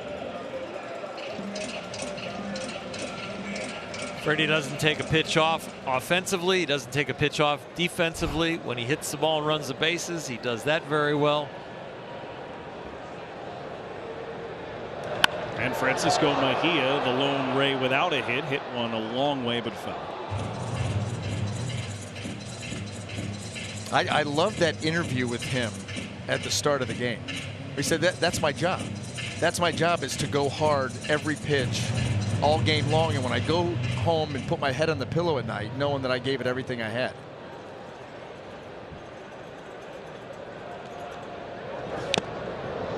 Quickly 0-2. Freddie Freeman is kind of an aw shucks kind of guy.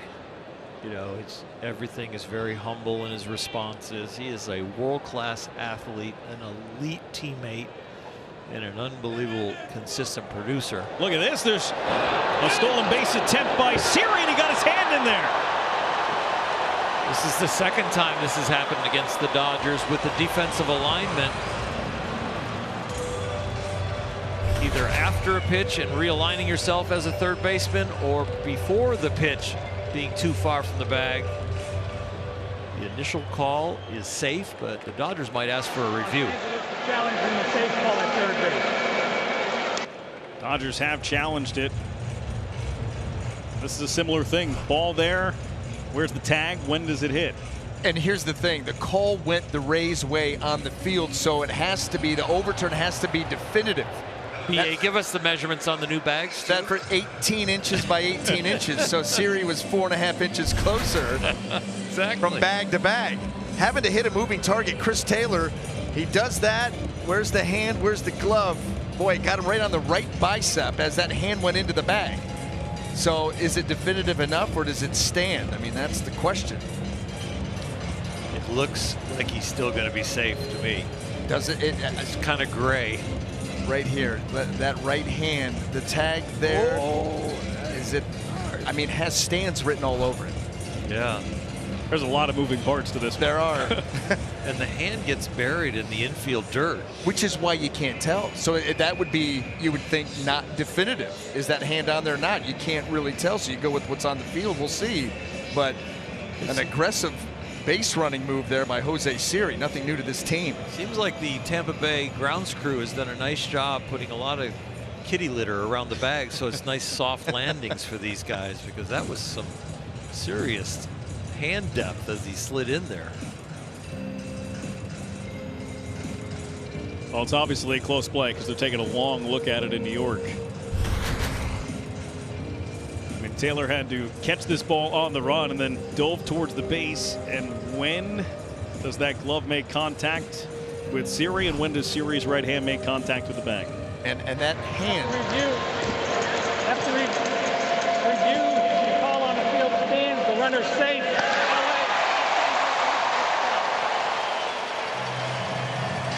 Call stands. Call on the field was safe. Call stands. And that's kind of what you figured. And Orel, you brought up that great point. I mean, you see where the tag hit the arm. The hand under that dirt, you couldn't tell if it's up against that bag or not. Probably was, but nothing definitive. So Siri, after not taking second base, this one fouled off when he could have, when Josh Lowe stole third. He goes ahead and makes it to second and then steals third anyway. So a home run, a single, a walk, and 3 stolen bases in the inning. The run is scored on a ground ball, and boy, Siri's racing down third as this one is lifted to right and tracked down by Mookie Betts in the corner to avoid further damage. Hey, remember when Isak Paredes hit a home run? It was a while ago. It made it 10-7, excuse me, made it 9-7 Rays.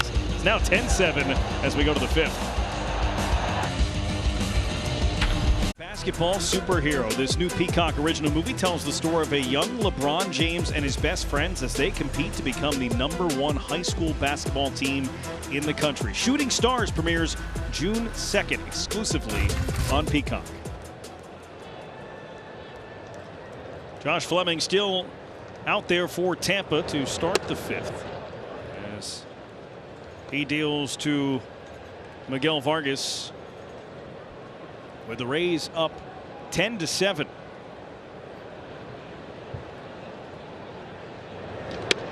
That one catches the outside corner. Very rarely does a starter become his own long man.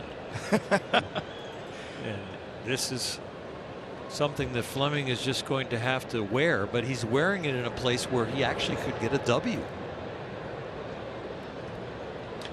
This one right back up the middle. And he makes the play. Well, listen, Kevin Cash said that he needed innings from Josh Fleming today, and he is certainly working to get them. Yeah, I mean, you got a quiet bullpen. And here's the thing, with all the action that has gone on here, and even from the Dodgers end with 7 runs on the board, Fleming, what, at 61 pitches. So pretty efficient, given the runs he's given up. Batter now, Miguel Rojas. Well, that curveball right there is the pitch that the Dodgers have found. There's 6 for 7 off his changeup and curveball, but it's the sinker that's getting all the ground balls where he's finding success and trying to protect that Rays bullpen. This one is tapped foul towards third. Saw the Rays bullpen stats. They have been used quite a bit here. And even in this series, we talked about it earlier, but 8 pitchers on Friday, 5 more yesterday. They went with Fleming, a guy who's seemingly more comfortable BA out of the bullpen, at least, instead of getting out there and starting inning 1. Yeah, when you look at the totality of his numbers throughout his career, he has fared much better as that bulk guy. Jump towards short for Wander Franco. And what I mean by that is, you have a right-hander go out there with a different style, start the game, throw an inning or 2, and then Josh comes in to eat up 4 or 5 in the middle, and he has fared far better in that role than as a traditional starter. But like you said, because of all that use, he kind of forced into that true start here today. Trying to see as far as he can go as the batter now, Trace Thompson, who is 2 for 2 in this game. He had 1 hit in his previous 24 games, 1 for his last 46 before 2 for 2 to start today.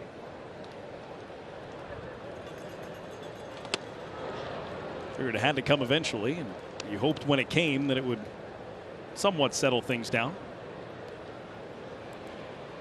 He got the RBI single back in the 2nd inning. It's the old time phrase, you know, he got a monkey off his back, but I think it was more like an ape. It was huge. When you go 0 for 39, just the pressure that you carry on a daily basis, that you talk about going home and laying your head on a pillow. Puts a charge into this one, but Siri back now, turning back, and it's gone! Well, Trace Thompson making up for lost time. He hits a home run to straightaway center field. He had a game like this early in the season, and that really is where most of his statistics were built. And talk about streaks. Today is the beginning of a hot streak for him. Wow, did he get a hold of this? Full extension.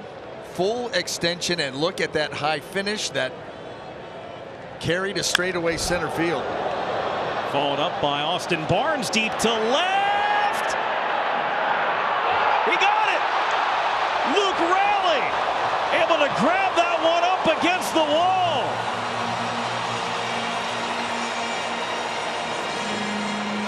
Austin Barnes was thinking he had a home run. Luke Raley making another fine play out and left. He's shown his range to his right with an early play in this game, and there some ups, and doesn't get stuck in the padding.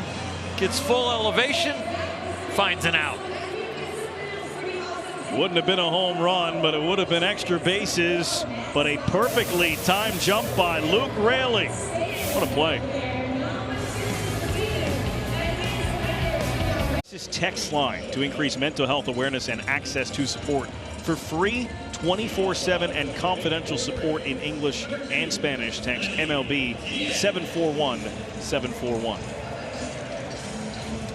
Third pitcher of the day for the Dodgers is Shelby Miller. Will come on, take over from Phil Bickford. Fastball changeup is the main part of his arsenal.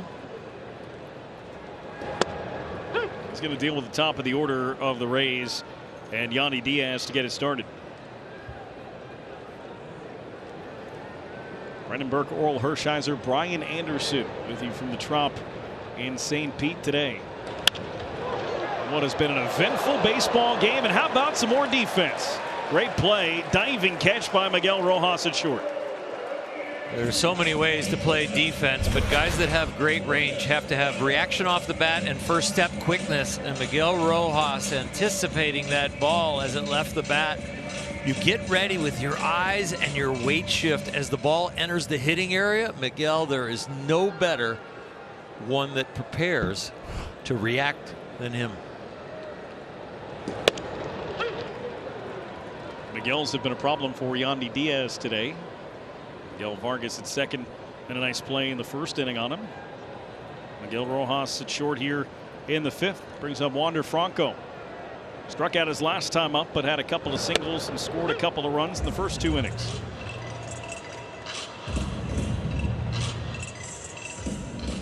By the way, the catch by Luke Raley, speaking of the web gems we've had here today that ended the bottom of the fourth, as Franco this one now, excuse me, the end of the top of the fifth. 372 feet. That was a home run in 12 ballparks, just not this one. One would probably be Dodger Stadium. It does. It includes Dodger Stadium. With that phantom fence that they can put on the field now with an overlay to see where the balls would land everywhere.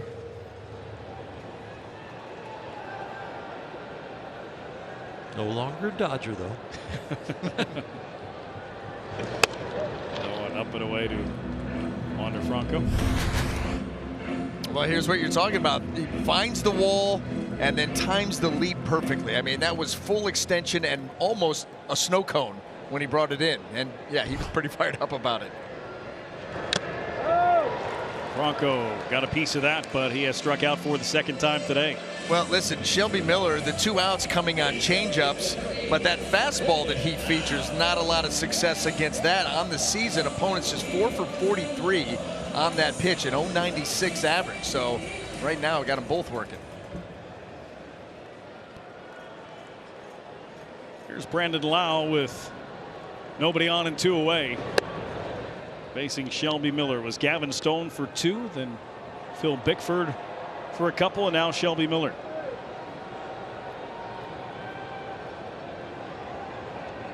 Lau singled home a run in the second.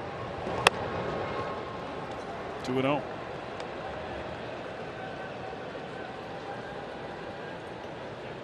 Dodgers trying to finish off this 10-game road trip.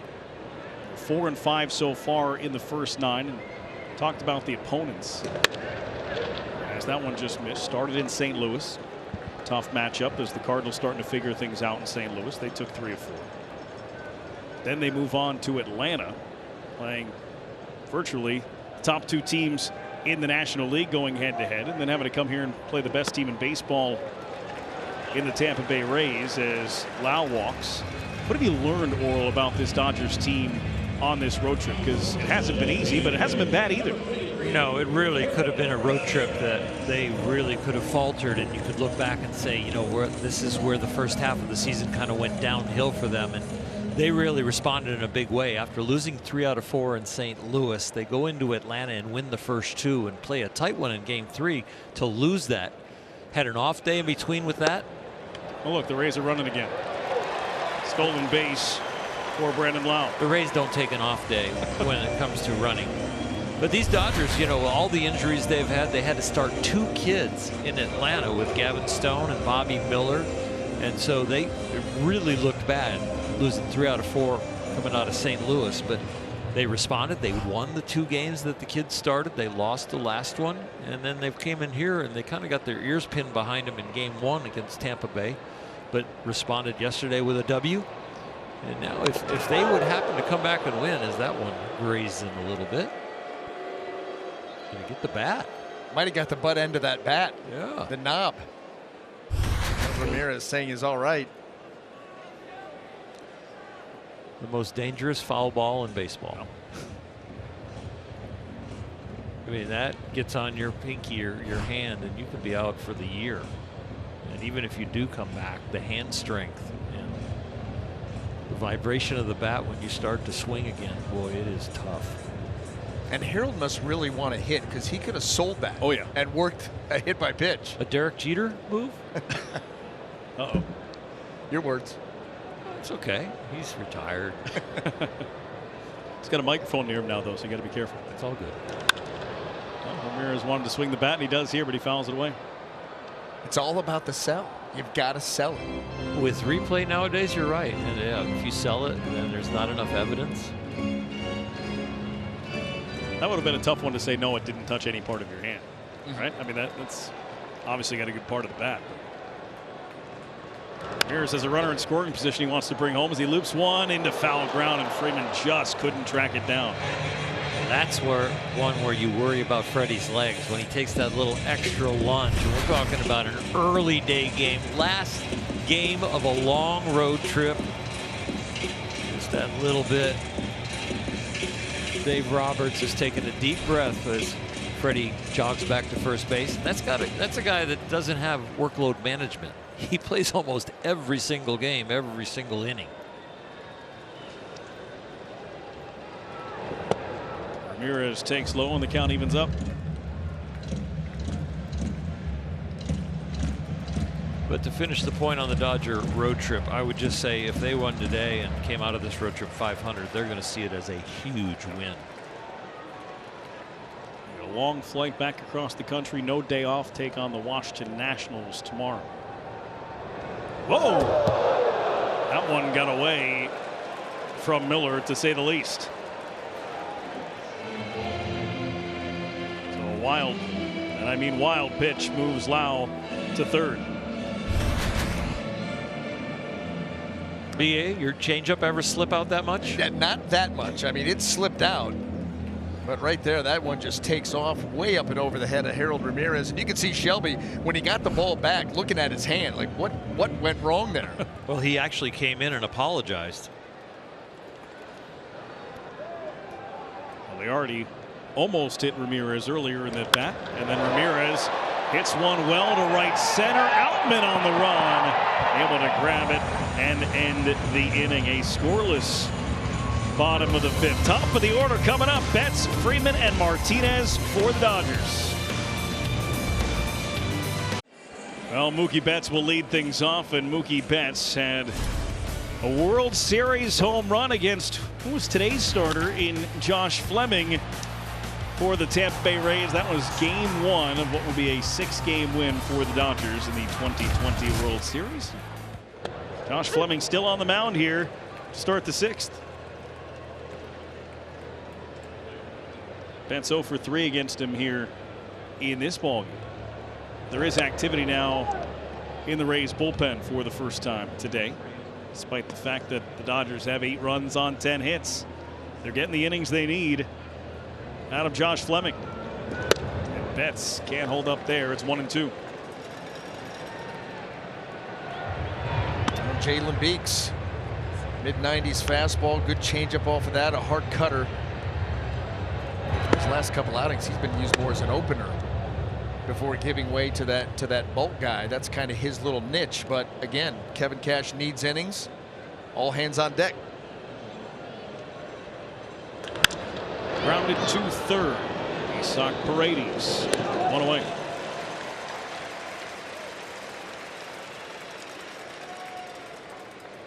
All this damage done today by the Dodgers, and Mookie Betts is 0 for 4. But here's Freddie Freeman. This is just during the what is now a 17-game hit streak as we look at the StatCast powered by Google Cloud. And that's a pretty picture for Dodger fans. Sprays it all over the field, and a lot of those balls to left field are against left-handers. How about one deep to right? How deep? Not deep enough. Freeman sent Josh Lowe all the way to the wall. Freddie Freeman, watching him hit, you get the idea that his pitch recognition is beyond elite. And like you said, with those lefties, being able to sit back and then fire those hands late to drive the ball that way. This one going to right field, but boy, Ray's fortunate. Well, the breaking ball he will pull, and the fastball, and so his timing and his trigger, every hitter is looking for a trigger of, on this delivery, when do I want to start my load, what do I want to do so that I can hit the breaking ball one side of the field and the fastball the other side of the field. Of all the hitters in the Dodger lineup, Freddie is the best at that, at squaring it up and keeping it fair. 1-1 now to JD Martinez, as what Freddie Freeman is doing. We talked with his manager before the game, saying he's playing the game differently than I've ever seen anybody play. Pretty much the best baseball player that he's seen, as far as not the ability, but applying himself mentally and physically to every moment in the ball game. Dave Roberts, quote unquote, is pretty much, this is the best guy I've ever seen play this game.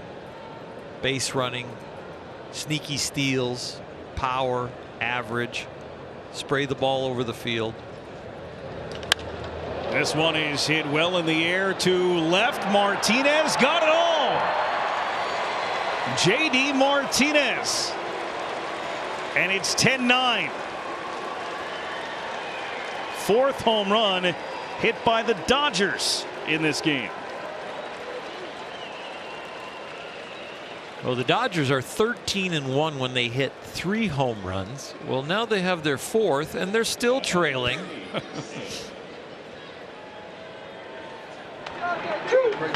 I think you're going to have to put this game off to the side for both of these offenses. It's going to really skew the statistics. And you get the feeling that they're nowhere near being done. No, and in my day, BA, and I probably talked to you about this back in the day as starting pitcher, the game is too long to think about the whole game. And I used to break the game down in 3-inning segments. Well, I can't even tell you who's ahead in each 3-inning segment. It's like a tennis match. It's like, okay, who won the first 3 innings? Who won the second 3 innings? Well, we haven't even entered the third 3 innings, and it's 10-9. Now this one is hit well by Chris Taylor. Gone! Back to back for the second time in the game go the Dodgers. Chris Taylor's been involved in both of them.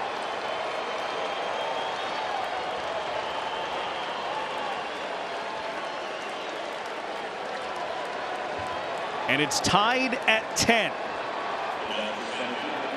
I just want to know what pitch number was that? We're up here talking and waxing poetic. He had reached base in his first 3 ABs on just 2 pitches. Didn't take a whole lot of time there, but how about the powerful? Okay, so that 4 pitches. He's seen 4 pitches.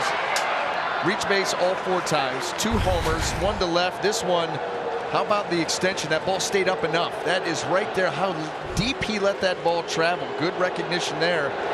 And a great barreling of that baseball. Here you go.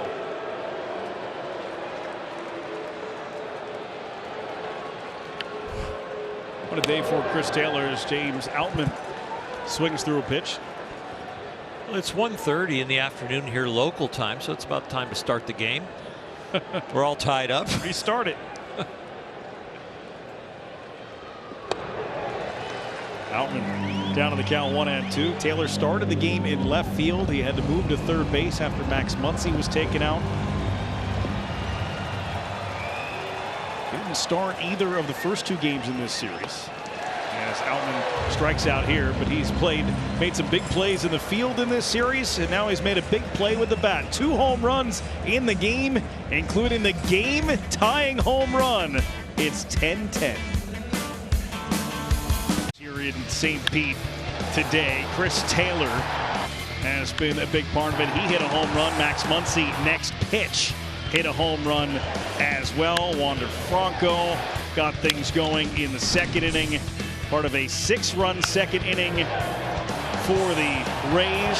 Isaac Paredes hit a home run in the 4th, and then Tristan Thompson 0 for his last 39, 3 for 3 today, including the home run. And then this, how about some defense? Luke Raley just able to keep that one in the yard, as it could have gotten worse.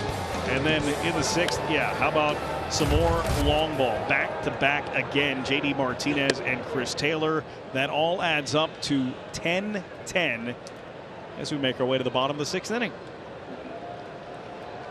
Victor Gonzalez on. The Dodgers bring on the lefty. He is a fastball and a breaking ball that's outstanding. There's one of them. He's got the slider and the curveball. But as we looked at that, what has happened in the game package, baseball sure got it right when they sped up the game and they increased offense.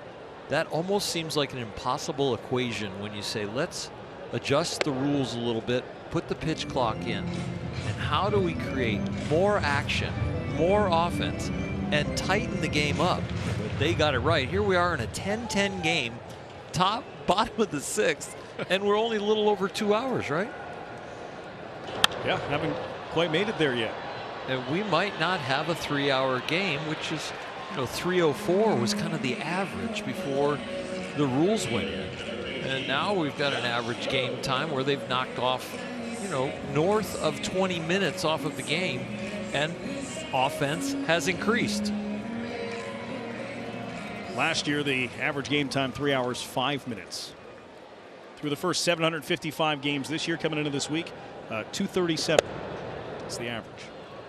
I was off by a minute, but I have a plus minus like hockey when you're on the ice. Oh, perfect. But I mean, look at this. I mean, this tells the story. Yeah, the batting average is up, the runs are up, and the time is down. Yeah, the pace of the game and the action quotient is just fantastic now. And it actually, I wasn't not in love with baseball, but I am so much more in love with baseball because of these rules and the pace of the game. This is what you grew up watching and playing for the most part. Yeah, you would hope that the players could do it on their own, but we got to a point now that it had to be legislated.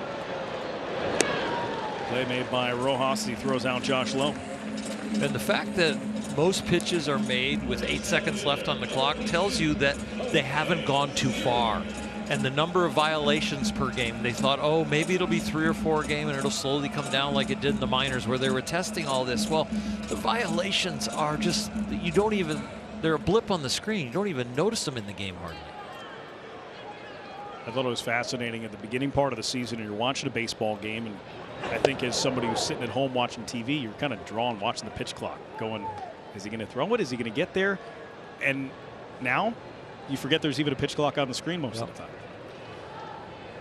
Well, when you watch the NBA game, how they put the shot clock by the foul line when it gets down to a certain amount of time, and it's just kind of there. It's just some information, but you can pick it up with your eyes peripherally, and it doesn't really affect the enjoyment of watching the game.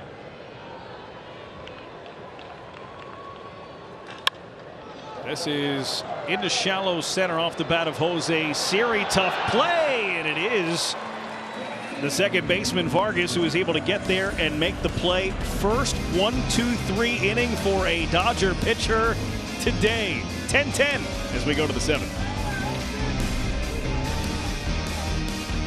America's Got Talent, Tuesday on NBC and streaming on Peacock.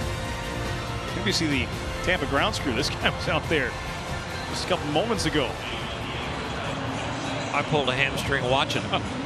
Listen, putting on a show, there's no question about it, but isn't there some sort of dereliction of duty? Yeah, somebody's got to rake that infield. Right. But he did get his money's worth. Multitasking. Jalen Beeks now in the game. Josh Fleming, he gave them what they needed in terms of innings, and the game still hangs in the balance. If you say so. He gets through 6. He gives up 10 runs on 12 hits. Only 8 of them earned. And he turns things over to Beeks. It's like Caddyshack. You got that going for you. Which is nice. Thank you, BA. That wouldn't have been a very good line without your punchline. Thank you. Vargas behind in the count now, 1-2. Vargas, Rojas, and Trace Thompson due up here for the Dodgers here at the top of the 7th inning. Brendan Burke, Oral Hershiser, Brian Anderson with you from Tropicana Field in St. Pete. Top team in the American League against the top team in the National League. And here we are. It's Memorial Day weekend. June is right around the corner as that one tipped into the glove of Mejia for a strikeout. Well, this is no longer a small sample size, right? We're a third of the way through the season, and we're starting to see what teams are around the league, and there's nothing that indicates that these two teams aren't going to be in a similar spot come the end of the year. Well, especially because they've been both devastated by injury, and they have responded in both rosters in showing the depth of their organization, the confidence that the coaching staff has on both sides of putting different names out there and in roles where they can succeed. They have pushed through these injuries very well.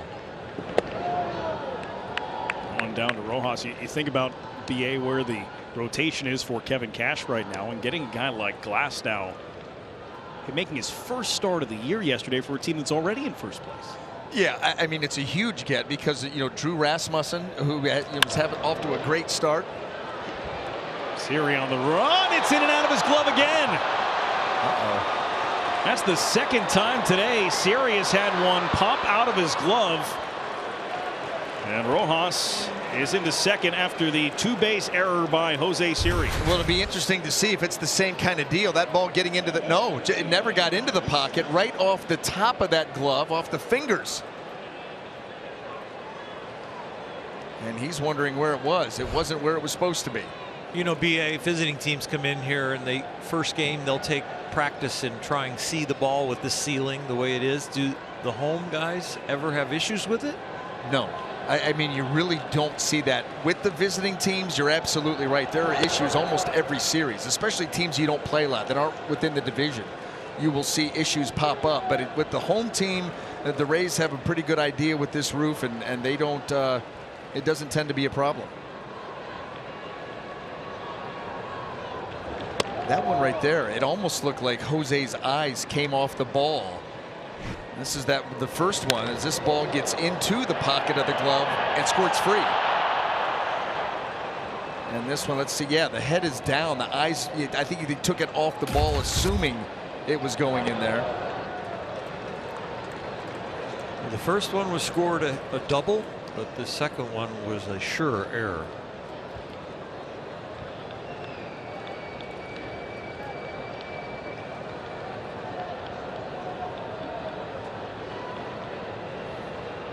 Trace Thompson takes a walk, and his perfect day at the plate continues. 2 singles, a home run, 2 RBIs for Trace Thompson, who now adds a walk to his credit.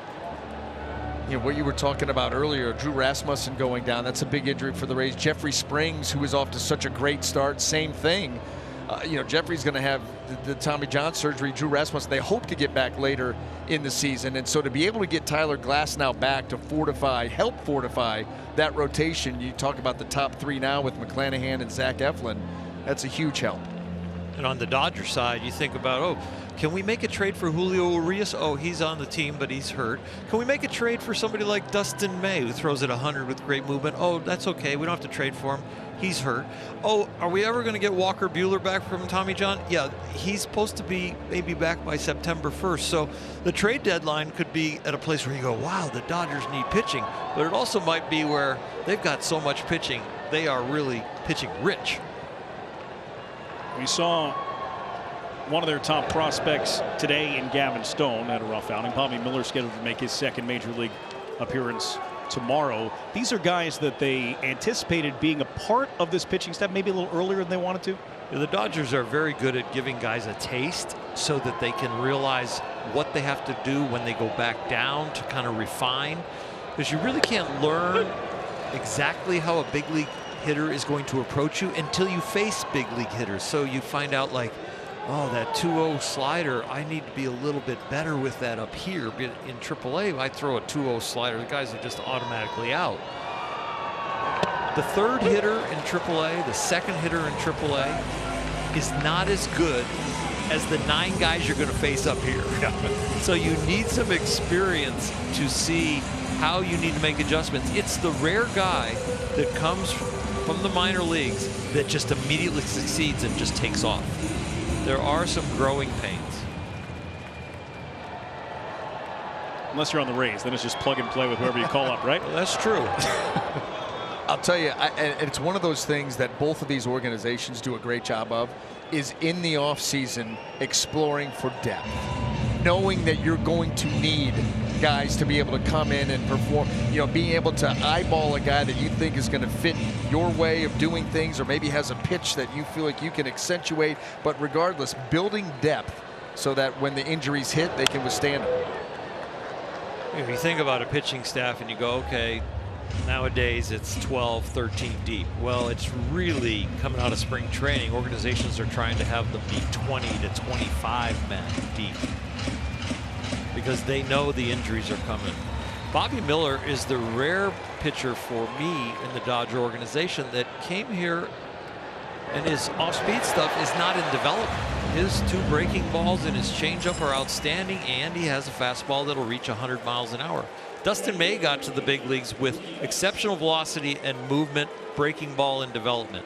Julio Urias came to the big leagues with unbelievable precocious control and savvy, but had to kind of find another breaking ball where he kind of merged his curveball and his slider together. Tony Gonsolin came to the big leagues fastball, split change, breaking ball in development. So they do a very nice job of continuing to develop at this level, but still finding success. So the backyard of the bigs for Mookie Betts, who's somehow still looking for his first hit of this game, and there's a liner to short that ends the inning. They work around a walk and an error. No runs across. We've finally made it to the 7th inning stretch. 20 runs on the board. 20 runs, 25 hits, couple of errors. Back and forth we have gone a couple of different times, and the game still be determined here in the last couple of innings. We are here in St. Pete at Tropicana Field. Let's find Ahmed and Swish. Where are you, bud? Left field line. Brendan, we've seen so many home runs. We want to catch our own home run ball right now. So Nick and I have made our way to Randy Land, which is not technically Randy Land today. That's only on Fridays, but they get T-shirts, they get a drink if it's a home run. Not in the lineup today, but it hasn't stopped both teams from hitting some home runs. I kind of thought the Trop was a more pitcher-friendly ballpark. What's the deal with all these home runs this year? I know. I mean, I think we knew that today was going to be an interesting start with the pitchers that we had. But at the end of the day, I mean, listen, both teams have come out, best in the National League, best in the American League. To see what they're able to do to go out against bullpen arms, it's very impressive. So, Brendan, we're going to stay out here for the half inning. We want a baseball. We're not leaving until we get a baseball. I know we have to be on the field for the post-game show, but I'm not moving until I get that ball. They're going to call it Fareed Land before we leave. Your chances are pretty good. Pretty good. Not on this one, though. Luke Raley, slow roller to first. first. He's safe. The hustle by Luke Raley on what was a 2-foot punt there with Freddie Freeman standing next to the bag. Freddie lays back on this ball, and right now, you know, he's processing in his brain that he should have charged it and took it himself. But right there, he eases up, spreads his legs, stops his momentum. And the moment he did that, Raley had a chance. Victor Gonzalez as a left-hander, as you know, BA, you are falling a little bit towards third base. It's going to be a little longer for you to get over there. Yeah, there's definitely some recovery time, and that was the move right there that allowed Raley to get that foot in. You know, again, he moves well for his size. He's got really good speed, and I think, like you said, Freddie Freeman kind of waited back on that chop, and it cost him. Victor Gonzalez is on his way to the dugout. New pitcher coming in for the Dodgers.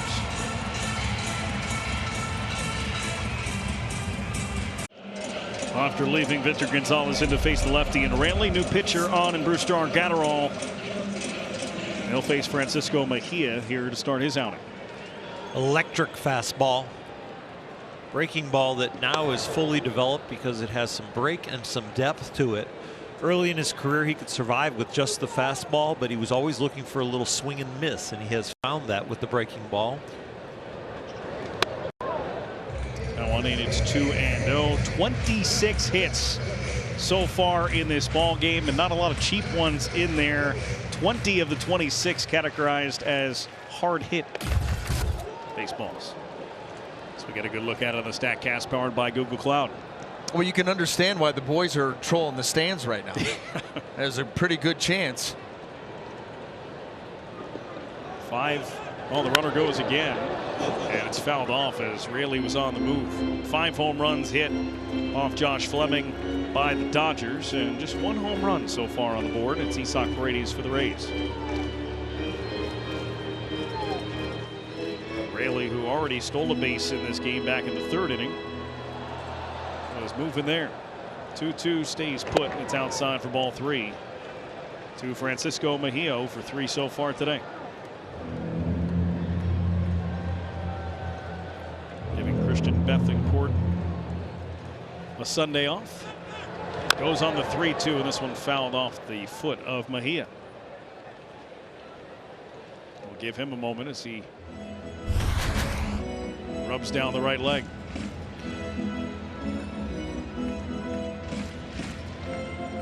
Tell you what, with all of the different movements on these pitches nowadays, some of the foul balls off a hitter, it used to be off the foot, off the, you know, maybe it'd catch an ankle. You're seeing guys fouling balls off their knees, off their shins, off their thighs. Does not feel good. He took a long time there by himself, took the shin guard off and was rubbing it down, and now finally he'll get the attention of the trainer and Kevin Cash to come out and check on him. Got it right below the knee. No matter how much padding you wear, it seems to still find your bone in your skin.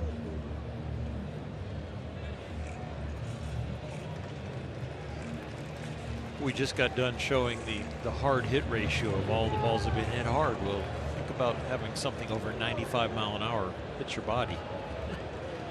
It's not real good. It's that point blank range too. Yeah. Chase Raley back to first base. I don't know about you, BA, but when you know that a runner ran and there was a foul ball, didn't it make you a little bit more attentive to being quicker to the plate?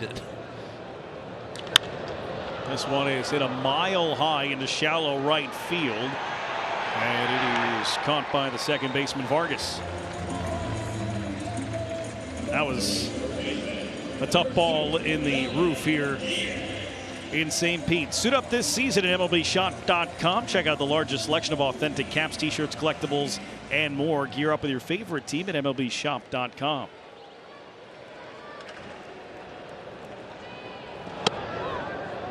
You know, getting back to your question, it absolutely did. I mean, it caused you to think about if you were capable of speeding up. And you would think that a guy that you're going to rely on later in the games now, with the stolen base being a bigger part of the game, that you're going to have that second delivery. You can have your go-to delivery with the higher leg kick, but you're going to have a modified version to try and control that running game, especially late in games. 90 feet is huge late in games. When all of a sudden you allow a team to score by productive outs because they were able to steal second with no outs and then move them over to third and then get them in, you lose the game. This one down the right field line. Fair ball as it drops in front of Betts. Raley will head to third and stop there as the single for Yandy Diaz.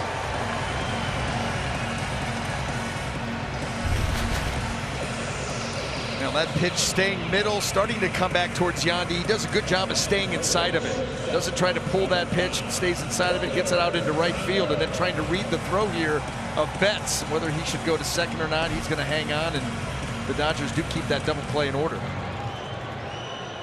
Second hit of the ball game for Yandy Diaz, and it brings up Wander Franco. He swings at the first pitch and fouls it off. On a team where so many guys are producing at career year type numbers, you look at a guy like Wander Franco as a guy that you're having MVP conversations about what he's been doing this season. From both sides of the plate. I mean, he really has special bat to ball skills, a good understanding of the strike zone, and he's got lightning quick hands. And what that allows him to do is just sit back for an extra beat to recognize that pitch, trusting his swing and his hands are quick enough.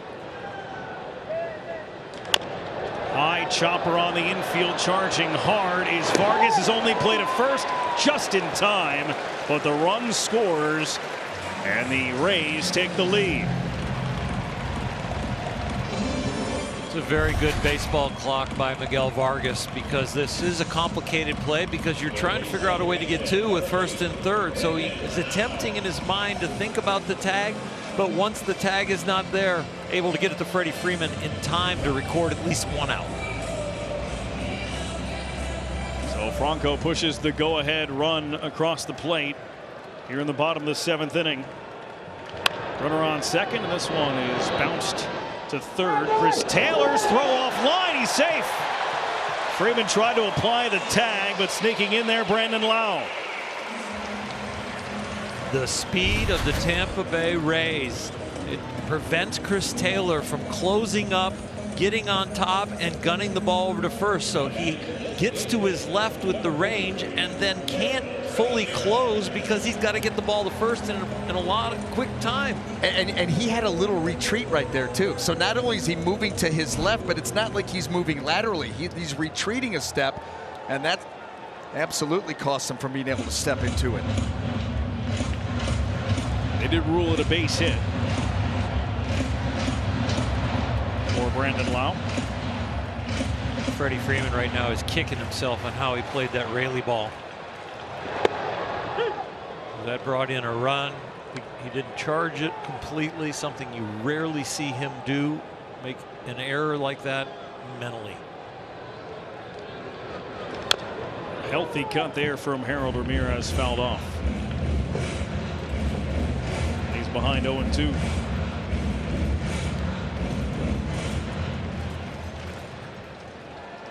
Diaz at third, Lowe at first. Little check on Lowe.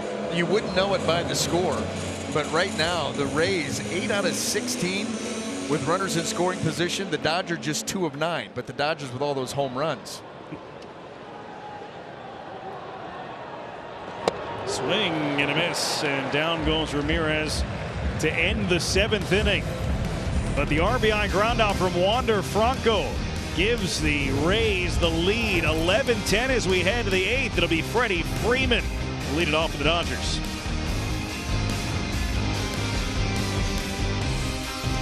Pirates get a visit from the St. Louis Cardinals on Sunday morning. Streamed live from PNC Park next Sunday, 11 a.m. Eastern on Peacock. You guys, Brian Anderson, Oral Hershiser won't be with me, but next week, and Bob Walk representing the Pittsburgh Pirates.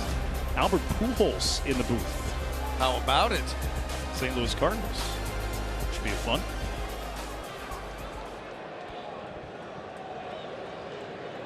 We move along to the eighth inning with 21 runs having come across.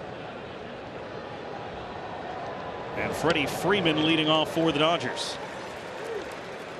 Against Adam, who's now in the game pitching for Tampa. Well, when Jason Adam is right, everything with him is sudden. fastball that's got late life to it, a slider that's got a lot of late movement to it, and a changeup that falls off the table. And when you see that suddenness to his pitches, he is top notch. He's going to have to be on his game here in the 8th with Freeman, Martinez, and Chris Taylor, who is 3 for 3 with a couple of home runs due up in the inning. And he catches the corner, and a look from Freddie Freeman as well.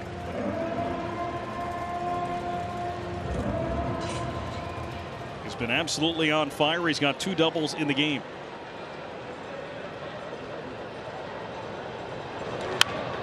He fouls this one off.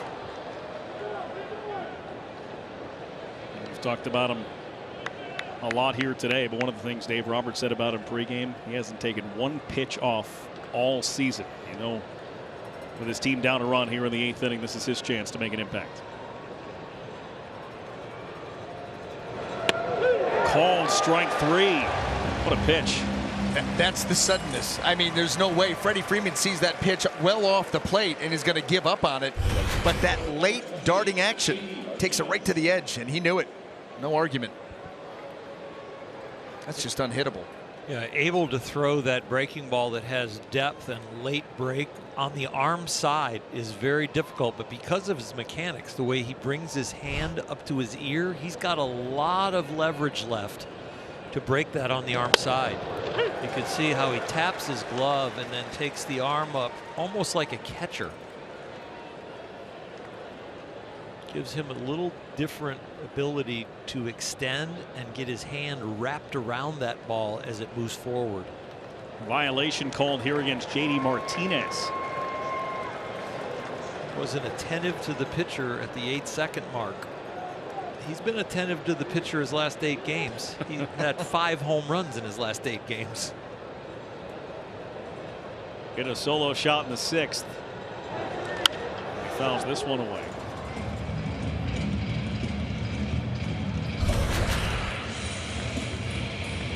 You can see with the clock hitting 8 seconds, his head was still down.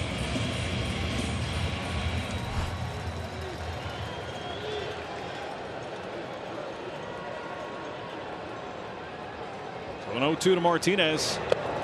Check swing. Did he go? No. First base umpire Pat Hoberg says Martinez able to hold up. When you've had 5 home runs in the last 8 games, you don't shave.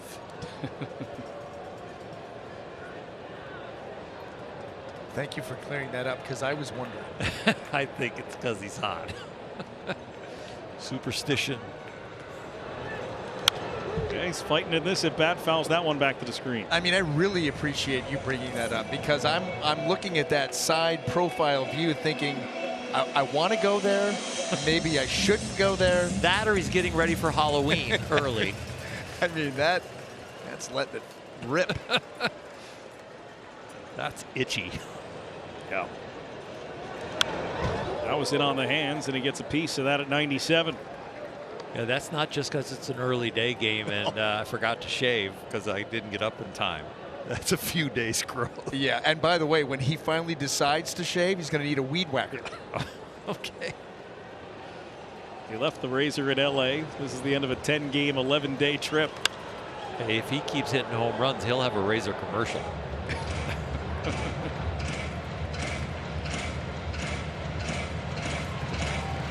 Singled home run in the 3rd, the home run in the 6th.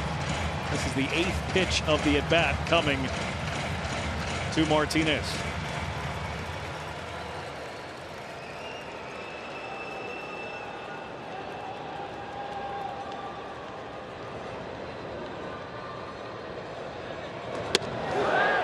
Just missed. Boy, did it not look like Brian O'Nora wanted to? He wanted to. He thought about it. That pitch was off. The same late break that got Freddie Freeman looking. That late break took it off the plate. Brian did a good job staying with the pitch. Did it get him? Just able to get out of the way. And it's full.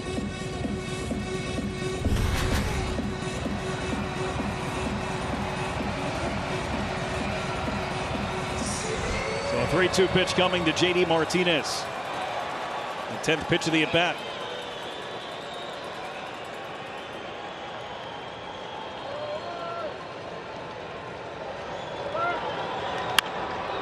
This one in the air down the right field line. Josh Lowe drifting in, and he makes the catch. A step in fair territory. 2 down.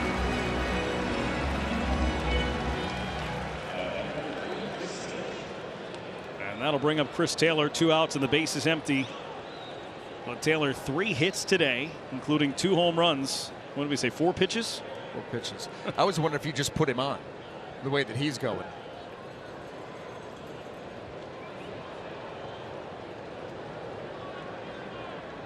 His career high in a single game is 4 hits. He's done that 4 times, but hasn't done that since June of 2019.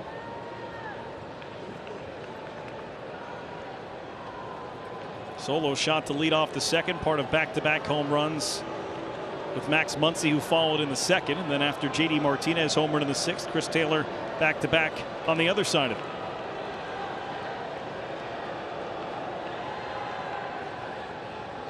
Adam gets him with that sweeper on strike 1. This is the first one. In talking to Dave Roberts before the team, he's asked about how would you describe this team, and he said, well, gritty. And if there's a person on the team that is gritty, that personifies that description, it's Chris Taylor. Quickly behind 0-2. Never takes time off, is always playing hard, has made some outstanding defensive plays in left field up against the wall in this series. Today, the bat's alive. Whether he's going good or not, you're going to get full effort. Look out. Taylor able to lean back out of the way as that one got away from Jason Adam. At 96 miles an hour, you can see that 4-seamer riding up, up and in.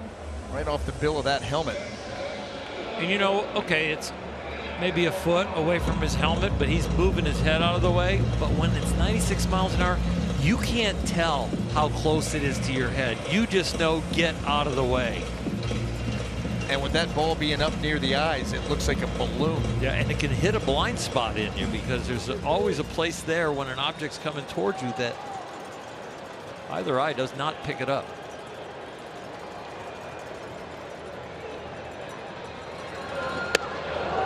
Two missed away.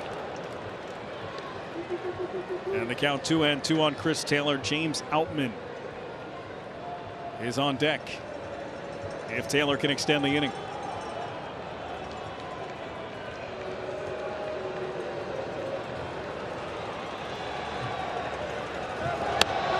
Inside, and the count runs full on Taylor, as it did on Martinez. Down by a run, these Dodgers.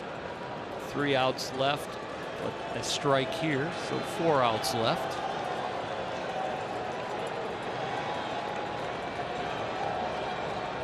(3-2) inside, he walked them.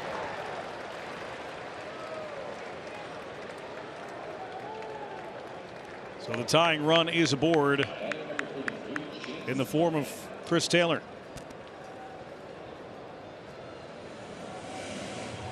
Follow at MLB on Twitter, Facebook, Instagram, and TikTok. YouTube too. Don't miss a moment of the action. Follow at MLB.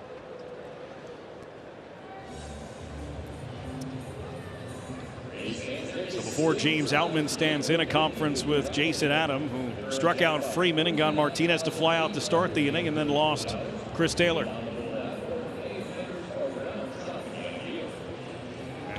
Dodgers have stolen 28 bases this year and been thrown out 8 times. Chris Taylor has stolen 4 and has not been caught. So that is definitely in the equation.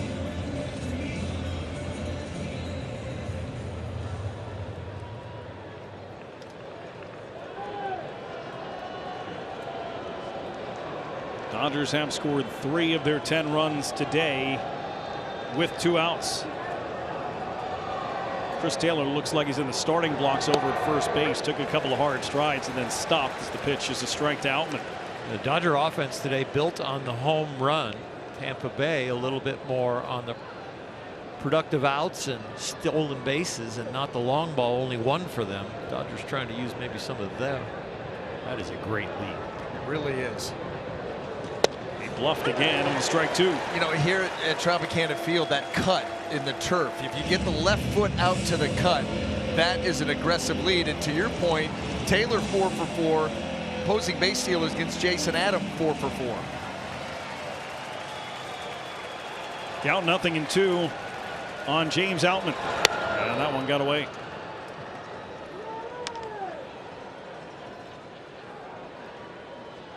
Outman such a big part of this offense for the Dodgers in the month of April, hitting .292, an OPS of .991. Struggling to find it though here over the last month or so. In a big spot right now. This is Max Muncy's spot. Left the game with a hamstring strain, and now Outman strikes out, and the Rays have an 11-10 lead headed to the bottom of the 8th inning.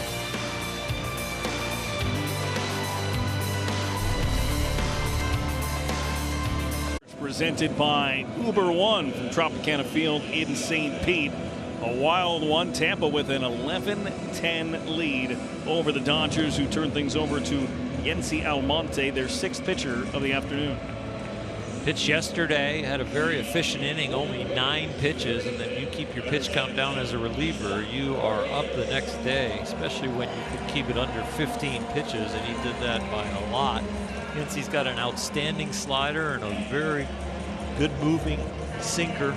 You see the ERA at 7.36. He's had some very rough outings, but when he is on, he is really tough. They'll face Paredes, Lowe, and Siri here in the home half of the 8th inning.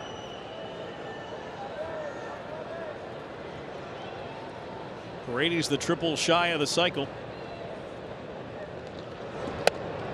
He takes outside for ball 2. That would be fitting in a game like this, wouldn't it?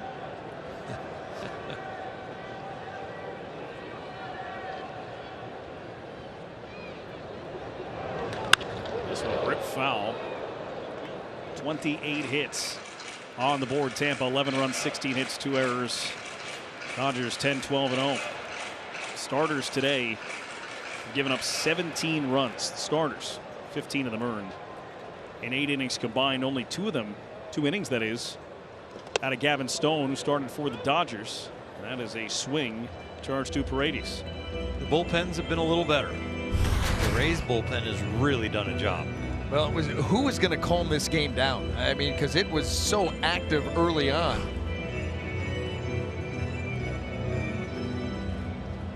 Answer for the Dodgers pitching staff was Shelby Miller today. He came in and pitched the 5th. And that is a strikeout for Almonte to start the 8th. This is the slider. Now, we've seen sliders today that spin like that but don't break like that. When they stay a little elevated and just spin like a cement mixer, those are the ones that get hit. That one had some finish.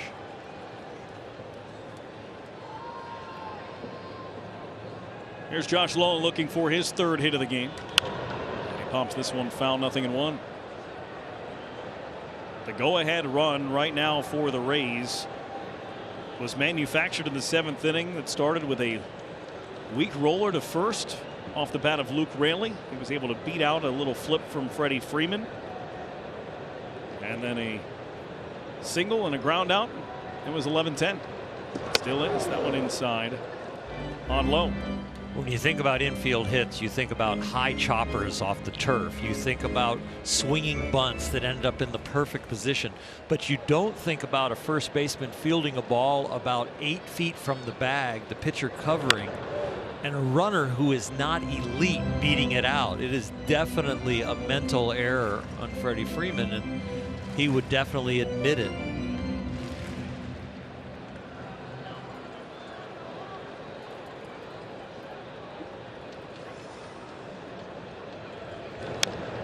Fouled off the plate by Lowe.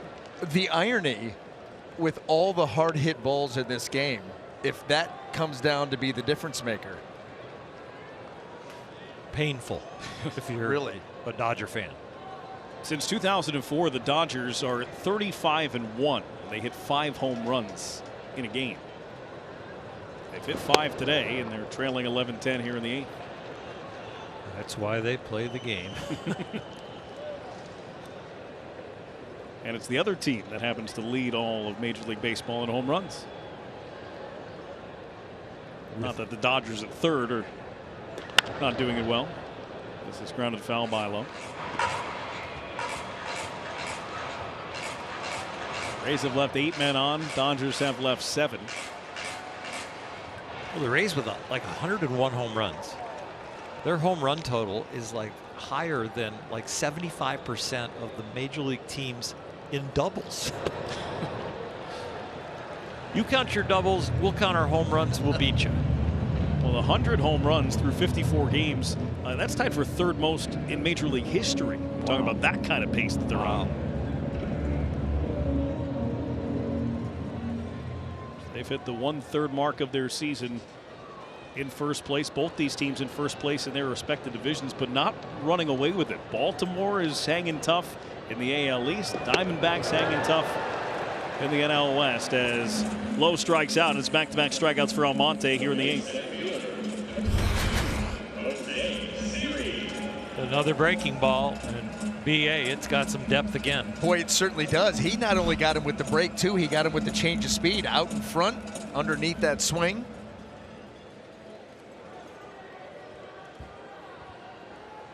Jose Siri, the batter. 1 for 3 with a triple. And he had no intention of swinging to that pitch, and it's 1-0. I love the way Almonte sets up on the rubber. When you talk about that two-seamer that has the good arm side run, he maximizes the effectiveness of it by being on the far first base side of the rubber. That ball can run across the entire plate, and then he can yank that breaking ball to the edge.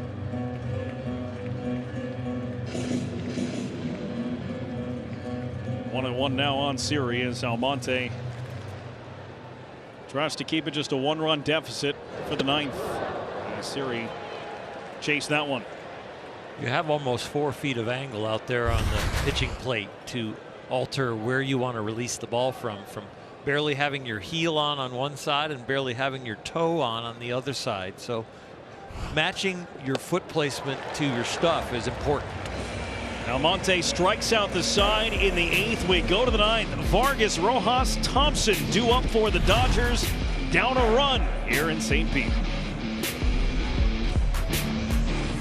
We see Pete Fairbanks. Right now we're seeing Pete Fairbanks walk off the field. Looked like he got injured warming up in the bullpen. Yeah, not really sure what it is, but he definitely is walking gingerly down into the Rays dugout and obviously not going to be able to compete here today. So something went awry.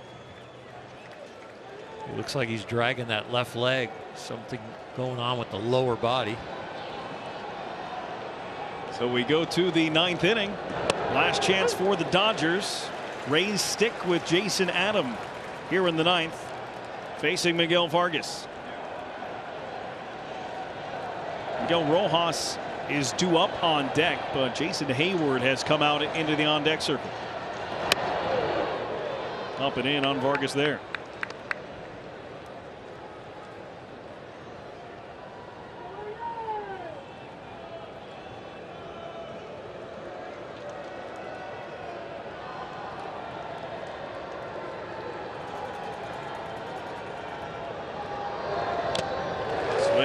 And it's 1-2 on Vargas, who's 0 for 3 with a walk. Well, some uncharted territory here for Jason Adam. It's not gone more than 1 inning all season long, but with Fairbanks having an issue, Kevin Cash is going to lean on Jason. And he blows it right by Vargas for the first out here in the 9th. Responds to that workload. This is his 3rd outing in 5 days. Elevated fastball. A lot of times as relievers are used and they feel the edge kind of coming off with some fatigue, they won't default to the fastball. They'll try and trick the hitter, but he went right after him. Jason Hayward will pinch hit here for Miguel Rojas. And Will Smith is on deck in Trayce Thompson's spot. Not going to go down with those bullets still in the chamber. And so Hayward will take a crack at Jason Adam. 0 for 2 yesterday was Hayward. Getting the start in center field, and then was taken out for a pinch hitter. But 223 on the season for a guy, 257 career hitter over his 13 seasons.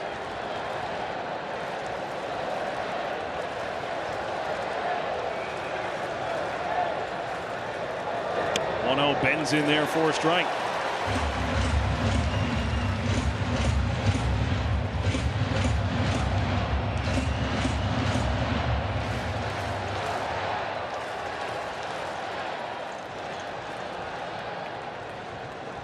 One to Hayward. Swing and a miss.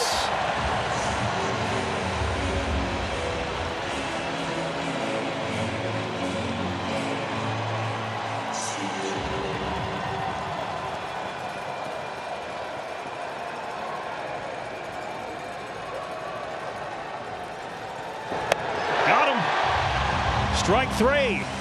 4th strikeout of the outing for Jason Adam. You know, and right after he's able to get Vargas with the elevated fastball, it's all the off speed to Hayward. The backdoor slider to get to strike 1, then strike 2 and 3 come on the changeup. That one down and off the plate. Stays in the zone an awful long time and too close to take, but by the time the swing starts, the ball ain't there.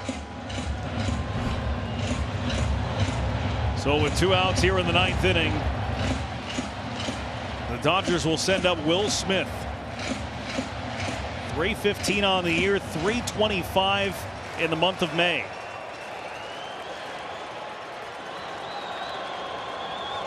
And he swings at the first pitch and comes up empty. A rare 0 for 4 performance yesterday. Had 7 hits in his previous 3 games. Pinch hitting for Trayce Thompson here with the game on the line. 1-1.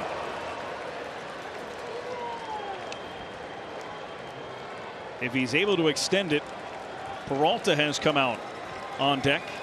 And what is Austin Barnes' spot?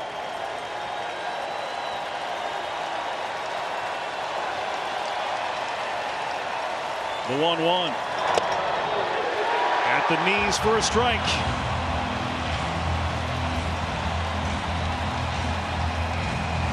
21 runs combined. 21,000 here in Tampa. Rays with an 11-10 lead. Trying to close it out and take the series from the Dodgers. Rays asking Jason Adam to get the final 6 outs. The 1-2 down the right field line and foul.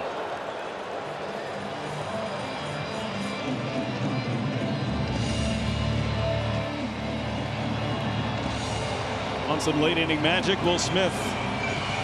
Pretty good place to start for the Dodgers.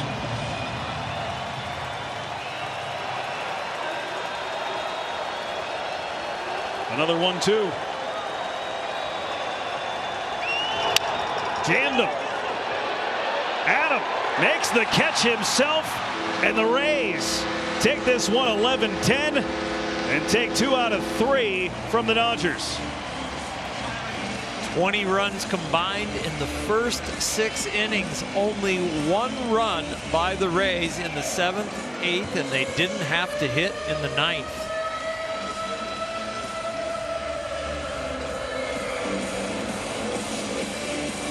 Well, you were talking earlier. I mean, the starting pitchers, it was a rough afternoon for them. Both of these offenses got out to really hot starts. It was going to come down to who can calm the game down first, and what bullpen was going to be just a little bit more effective than the other, and that turned out to be the case. And with this Rays team, their Achilles heel throughout the year has been their bullpen, but today they came through and posted all zeros. Phil Bickford got nicked up by the Dodgers. The Dodger bullpen gives up 4. And that's the difference in the game. The battle of the bullpens after both starters really had their heads handed to them. And then Jason Adam, has not gone more than one inning all season long. All of a sudden, Pete Fairbanks not able to answer the bell. So you've got to lean on Jason for one more inning, and he went out and got it done. And like we said, his stuff looked sudden, and he was able to get through the 2 innings. When you think about baseball and you got to play the game, you got the Dodgers hitting 5 home runs and losing. Tampa Bay leading all of baseball with 101 home runs, and all of a sudden they hit 1 today and they end up victorious. Let's go down to the field. Ahmed Fareed and Nick Swisher. Yeah, thank you, Brendan. Got Luke Raley with me. Proper jersey after this game. Stolen base, couple of hits, 3 runs. But I want to start with your plays in the field. Early on, the diving play down the left field line and then one at the wall. Take us through those. Yeah, I mean, I got a good jump on that ball. Freeman hit down the line. It was slicing away from me, and I was able to stay with it. The play at the wall, I got back to the wall, waited for it, timed the jump correctly. Jose really fired me up right there, so it felt good. Did the highlights look like you thought they were going to look? Yeah, just about. That's amazing, man. Hey, tell us a little bit about this team, man. I mean, you guys were up big. Obviously, the Dodgers come back, tie the game. You guys come right back on it. What makes you guys so special? Yeah, I mean, we knew that this series was going to be like that. It's just a special group of guys. Play for one another. We play hard. We never feel like we're out of a game. We don't ever give up. It's just the little things that we do. I mean, steal bases. We ran wild this series and the previous series, and it's just those little things that are helping us win ball games. Started your career with the Dodgers, drafted by them, played a year there, spent the last 2 years here. I mean, what did you take away from the Dodgers, and what have you used here at the Rays? Yeah, I mean, it's good organization over there. They got a lot of good coaches over there and good people. So, they found the correct fit for me over here, and that's, I respect them for that. So, I'm really happy to be a Ray, and I think that they did right by me sending me over here. I know that they had ties over here. They knew how it was run over here. So, I'm very grateful that I'm a Ray now. Well, I'm sure the Rays are happy to have you, brother. The way you're playing so far this season. Listen, man, best record in the big leagues thus far. What do you guys have to do to continue to keep things going the way they are right now? Oh, we got to keep playing the same ball that we're playing. Stealing bases, doing the little things right. It's just playing good defense, doing all that stuff. It doesn't go unnoticed, and it ended up being the winning run, a ball that I chopped to first base that no one should ever get on base on that play. But, I saw it all the way through. I was able to beat the pitcher over there, and, it's just those little things. That's why we win ball games. We don't want to forget anything. The whole post-game show will just be going through all the significant plays that Luke Raley had in this game. Thanks, Luke. Appreciate it. Good game. Great job, Brendan? man. Good job, man. Yes, sir, It's man. amazing how awesome. it works out. That was the difference in this game between the 2 top teams in the American League and the National League. Thanks so much. Oral Hershiser, Brian Anderson, you guys made this a whole lot of fun. MLB Sunday Leadoff continues next Sunday, 11 Eastern, as the St. Louis Cardinals take on the Pittsburgh Pirates. For more post-game coverage, stay tuned. Ahmed Fareed, Nick Swisher will wrap up the day. For Earl Hershiser and Brian Anderson, I'm Brendan Burke. Thank you for watching MLB Sunday Leadoff coverage presented by Uber One.